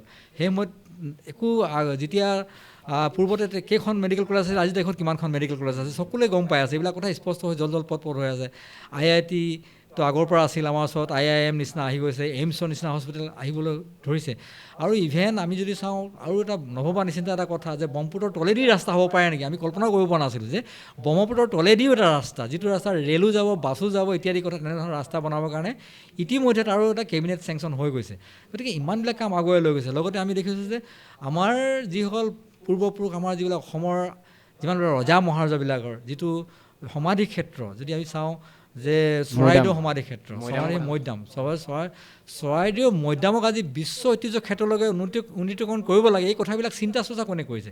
গতিকে ইমানবিলাক কাম আগুৱাই লৈ গৈছে। লাচিত বৰফুকনক আজি ধৰি লওক আন্তঃৰাষ্ট্ৰীয় পৰ্যায়লৈ লৈ গৈছে, কোনে লৈ গৈছে, কেনেকৈ ধৰণৰ গৈছে। গতিকে লগতে আমি যদি চাওঁ, আমাৰ কালচাৰৰ দিশটো আমি আজি যদি চাওঁ, ঝুমুৰ, আজি আমাৰ বিহু, আজি যদি বাগৰুম্বা, এইবিলাক যে আজি এটা ৱৰ্ল্ড ৱাইড বিশ্বৰ যে এটা প্লেটফৰ্মলৈ লৈ গৈছে। গতিকে এই পৰিকল্পনাবিলাক কোনে কৰিছে, কেনেকৈ কৰিছে। গতিকে এই পৰিকল্পনাবিলাক কৰাৰ ক্ষেত্ৰত নিশ্চয়কৈ অসমৰ মাননীয় মুখ্যমন্ত্ৰী ডক্টৰ হিমন্ত বিশ্ব শৰ্মাৰ বলিষ্ঠ নেতৃত্বৰ কাৰণে সম্ভৱ হৈ উঠিছে। আজি ৰাস্তা পদূলিয়ে চাওক, আজিৰ তাৰিখত অসম মালাৰ যোগেদি কিমান কাম হৈ আছে। আজি এনেকুৱা নহয়, আগতে মাথৰি বনাবলৈ চিন্তা হৈছিলে, এতিয়া মাথৰি নহয়, মাথৰিৰ ওপৰত 2 লেন ৰাস্তা। গতিকে এইবিলাক বহুত কিছু কাম হৈ গৈছে। গতিকে আজিৰ তাৰিখত ডক্টৰ হিমন্ত বিশ্ব শৰ্মাক লৈ অসমৰ ৰাইজে যথেষ্ট সন্তুষ্ট আৰু অসমৰ মুখ্যমন্ত্ৰী ডক্টৰ হিমন্ত বিশ্ব শৰ্মাই যেনেধৰণে আগুৱাই লৈ গৈছে, ভৱিষ্যত দিনতো ইয়াতকৈ সক্ৰিয়তাৰে আগুৱাই লৈ যাব বা সক্ৰিয়তাৰে নেতৃত্ব ল'ব বুলি আমিও আশাবাদী। গতিকে মই সম্পূৰ্ণ সন্তুষ্ট তেখেতৰ মই সেইটো পিছে দলৰ দায়িত্ব, এইটোতো মোৰ দায়িত্ব নহয়। সেইটো দলে যাক দিয়ে, দলৰ এটা নিয়ম, এইটো খুব ভাল এটা প্ৰশ্ন আপুনি কৰিলে। আমাৰ দলৰ এটা পৰম্পৰা আছে, দলে যেনেধৰণে সিদ্ধান্ত লয় তেনেধৰণেই কাম হয়। আপোনালোকে চাওক, যোৱা সময়ত হিমন্ত বিশ্ব শৰ্মা ডাঙৰীয়া অসমৰ মুখ্যমন্ত্ৰী আছিল, তো দলে এটা সিদ্ধান্ত ল'লে যে হিমন্ত বিশ্ব শৰ্মা ডাঙৰীয়া কেন্দ্ৰীয় মন্ত্ৰী হ'ব, ডাঙৰ মন্ত্ৰী হ'ব, আৰু অসমত হিমন্ত বিশ্ব শৰ্মা ডাঙৰীয়া মুখ্যমন্ত্ৰী হ'ব। মুখ্যমন্ত্ৰী আছিলে নহয় সৰ্বানন্দ সোণোৱাল আছিলে, হয় সৰ্বানন্দ সোণোৱাল ডাঙৰ মুখ্যমন্ত্ৰী আছিলে। তো সৰ্বানন্দ সোণোৱাল ডাঙৰীয়া মুখ্যমন্ত্ৰী আছিলে। তাৰপিছত দলে সিদ্ধান্ত ল'লে যে সৰ্বানন্দ সোণোৱাল ডাঙৰীয়া ডাঙৰ কেন্দ্ৰীয় মন্ত্ৰী হ'ব আৰু অসমৰ অসমত হিমন্ত বিশ্ব শৰ্মা ডাঙৰীয়া অসমৰ মুখ্যমন্ত্ৰী হ'ব। এই সিদ্ধান্ত যেতিয়া কেন্দ্ৰীয় আমাৰ সমিতিয়ে, ৰাষ্ট্ৰীয় সমিতিয়ে যেতিয়া এইটো ঘোষণা কৰিলে, আমি দেখিলোঁ যে সৰ্বানন্দ সোণোৱাল ডাঙৰীয়া তাত কোনো অসন্তুষ্টি প্ৰকাশ কৰা নাই, কাৰণ দলৰ এইটো সিদ্ধান্ত। কাৰণ দলৰ এজন কাৰ্যকৰ্তা হিচাপে সৰ্বানন্দ সোণোৱাল ডাঙৰীয়াই সম্পূৰ্ণ আন্তৰিকতাৰে যি দলে দায়িত্ব দিছে সেইধৰণে দলৰ দায়িত্ব পালন কৰিছে। আমি সেইকাৰণে সৰ্বানন্দ সোণোৱাল ডাঙৰীয়াক আমি আন্তৰিকতাৰে ধন্যবাদ জ্ঞাপন কৰোঁ। সৰ্বানন্দ সোণোৱাল ডাঙৰীয়াৰ যিটো ব্যক্তিত্ব আচলতে এইটো সদায় আমি মানিবই লাগিব তেখেতক। এটাও শব্দ কৰা নাই তেখেতে বিনা দ্বিধাই মুখ্যমন্ত্ৰীটো দায়িত্ব অৰ্পণ কৰি দিছে। কাৰণ দলৰ প্ৰতি অনুগত্যতা তেখেতৰ আছে, দলৰ সিদ্ধান্ত হয়, দলৰ নীতি আদৰ্শৰ জড়িত তেখেতে পৰিপুষ্ট এজন ব্যক্তি। গতিকে তেখেতে এনেকুৱা ধৰণৰ এটা তেখেতৰ যিটো আমি দেখিলোঁ, গতিকে এইটো নিশ্চয়কৈ আদৰণীয়। গতিকে দলে যেনেকৈ সিদ্ধান্ত ল'ব, পৰৱৰ্তী সময়ত দলে যি সিদ্ধান্ত ল'ব সেইমতে কাম হ'ব। যিহেতু আমি দলৰ এজন কাৰ্যকৰ্তা, তাত আমাৰ কোনো ধৰি লওক কৰণীয় নাথাকে বা আমাৰ কোনো তাত শ্ৰেয়ো নাথাকে। আমি ভবামতে হ'ব এইটো কথাও নহয়, দলে সিদ্ধান্ত ল'ব। এইটো মানে আমিও আশা কৰিছোঁ দলে আপোনাৰ ওপৰতো এটা উচিত সিদ্ধান্ত লওক, কাৰণ আপুনি পুৰণি বিজেপি হিচাপে যথেষ্টখিনি ত্যাগ কৰিছে। যি কি নহওক আমি সামৰিব হৈছে। আপোনাৰ কেনেকুৱা লাগিলে? আমাৰ ভাল লাগিলে। নাই ধন্যবাদ। মোৰো খুব ভাল লাগিলে তোমালোককে এনেকৈ পালোঁ, আৰু তোমালোকৰ যিটো প্ৰয়াস আচলতে মই এইটো দেখি অভিভূত হৈছোঁ। তো তোমালোকে এটা কথা কৈছে, তোমালোকৰ নাম থৈছা বেক বেঞ্চাৰ। গতিকে বেক বেঞ্চাৰ হিচাপে তোমালোকে বেক বেঞ্চ নহয় আজিৰ তাৰিখত যে একদম মানে ফাৰ্ষ্ট বেঞ্চাৰতকৈ ভাল কাম যে কৰি আছা তোমালোকে, তো এইটো মই খুব ভাল লাগিলে আচলতে। এইটো মই এই প্ৰয়াসটো ভাল লাগিছে, আৰু নিশ্চয়কৈ তোমালোকৰ এই প্ৰয়াসটোৱে যিটো তোমালোকৰ মানসিক যিটো প্ৰয়াস, যিটো চিন্তা, এই চিন্তা চৰ্চা নিশ্চয়কৈ বহুত আগলৈ যে লৈ যাব এইটো নিশ্চিত। আপুনি বেক বেঞ্চাৰ আছিলে নে ফ্ৰণ্ট বেঞ্চাৰ স্কুলত থাকোঁতে, কলেজত? নাই, মই আচলতে বিভিন্ন সময়ত বিভিন্ন বেঞ্চাৰ আছিলোঁ, উপায় নাই। ধৰি লওক আমি যেতিয়া ক্লাছ 10ত আছিলোঁ তেতিয়া মই ফাৰ্ষ্ট বেঞ্চাৰ আছিলোঁ, কিন্তু মই যেতিয়া ধৰি লওক ক্লাছ 6-7ত আছিলোঁ তেতিয়া মই পিছৰ বেঞ্চাৰত আছিলোঁ। কলেজত যেতিয়া আহিলোঁ তেতিয়া আকৌ পিছৰ বেঞ্চত গুচি গ'লোঁ। কলেজত আগবাঢ়ি যাবলৈ সুবিধা নাপাইছিলোঁ, আমি গাঁৱৰ পৰা অহা মানুহ আছিলোঁ। এনেকুৱা ধৰণৰ কথা আছিলে, যি কি নহওক মিলাই জুলাই আপুনি দুলীয়াজনত ফাৰ্ষ্ট বেঞ্চাৰ হ'বলৈ গৈ ধৰক দলে দায়িত্ব দিয়ে, যদি দলে দায়িত্ব দিয়ে আৰু ৰাইজে যদি মোক সেই জেগালৈ লৈ যায়, ভগৱানে যদি আশীৰ্বাদ কৰে, নিশ্চয়কৈ ভাল লাগিল আপোনাৰ লগত। আমাৰো শুভকামনা আছে। আমি সামৰো, আৰু একো কৰিবলগীয়া নাই চাগে। আৰু দৰ্শকসকলক ধন্যবাদ জনাইছোঁ ইমান পৰে খণ্ডটি চাই থকাৰ বাবে। আৰু ইতিমধ্যে আমি অৱগত কৰিছোঁ যে 26 চৰ্চাত আমি দুলীয়াজান সমষ্টিৰ বিষয়ে যেতিয়া কথা পাতি আছিলোঁ, তেতিয়া দুগৰাকী নেতাৰ উপৰিও আৰু এগৰাকী সাংঘাতিক ধৰণে টিকটৰ দৌৰত আছিল। আমি কৈছোঁৱেই যে আমি নামটো শুনি আছিলোঁ আৰু আমি বাৰে বাৰে উচ্চাৰণ কৰি আছিলোঁ, ভিডিঅ'সমূহত নামটো উল্লেখ কৰি আছিলোঁ, আৰু সেই ব্যক্তিগৰাকীকে আচলতে আমি বিচাৰি উলিয়াইছিলোঁ যে কোন হয়নো ইন্দ্ৰ গগৈ, তেওঁৰ বিষয়ে আমি জানিবলৈ চেষ্টা কৰিছিলোঁ। আৰু আপোনালোকেও হয়তো শুনিছে যে দুলীয়াজান সমষ্টি এতিয়া চৰ্চাত আছে। আৰু দুলীয়াজান সমষ্টিৰ কথা কওঁতে তেৰছ গোৱালা শংকৰজ্যোতি বৰুৱাৰ উপৰি আৰু এগৰাকী ব্যক্তিৰ নাম সাংঘাতিক ধৰণে চৰ্চাত আছে। এগৰাকী পুৰণি বিজেপি হিচাপে সাংঘাতিক ধৰণে চৰ্চাত আছে, তেৰছ গোৱালা ডাঙৰীয়াতকৈ পুৰণি বুলি ইতিমধ্যে আপোনালোকৰ আগত উল্লেখ কৰিছে। গতিকে সেই ব্যক্তিগৰাকীক বিচাৰি উলিয়াইছিলোঁ। তেওঁ যিখিনি এই খণ্ডটিত বক্তব্য আগবঢ়াইছে, যিখিনি মত পোষণ কৰিছে, সেইখিনিতে সম্পূৰ্ণ ব্যক্তিগত। আমি কোনো ধৰণৰ দলীয় ছাপোৰ্টাৰ নহয়, এইটো আপোনালোকে ভুল নবুজিব। যিহেতু আমি চৰ্চা কৰি আছোঁ 26 চৰ্চাত, আমি অসমৰ বিভিন্ন ৰাজনৈতিক প্ৰেক্ষাপটত আমি চৰ্চা কৰি আছোঁ, বিভিন্ন বিধানসভা সমষ্টিৰ ওপৰত আমি চৰ্চা কৰি আছোঁ, ব্যক্তিৰ ওপৰত চৰ্চা কৰি আছোঁ। তেনে এটা সমষ্টিৰ ভিতৰতে আমি এগৰাকী চৰ্চিত ব্যক্তিৰ ওপৰত আমি চৰ্চা কৰিলোঁ, আলোচনা কৰিলোঁ। ইমান পৰে খণ্ডটি চাই থকাৰ বাবে ধন্যবাদ। চাই থাকিব দ্য বেক বেঞ্চাৰ্ছ। ধন্যবাদ।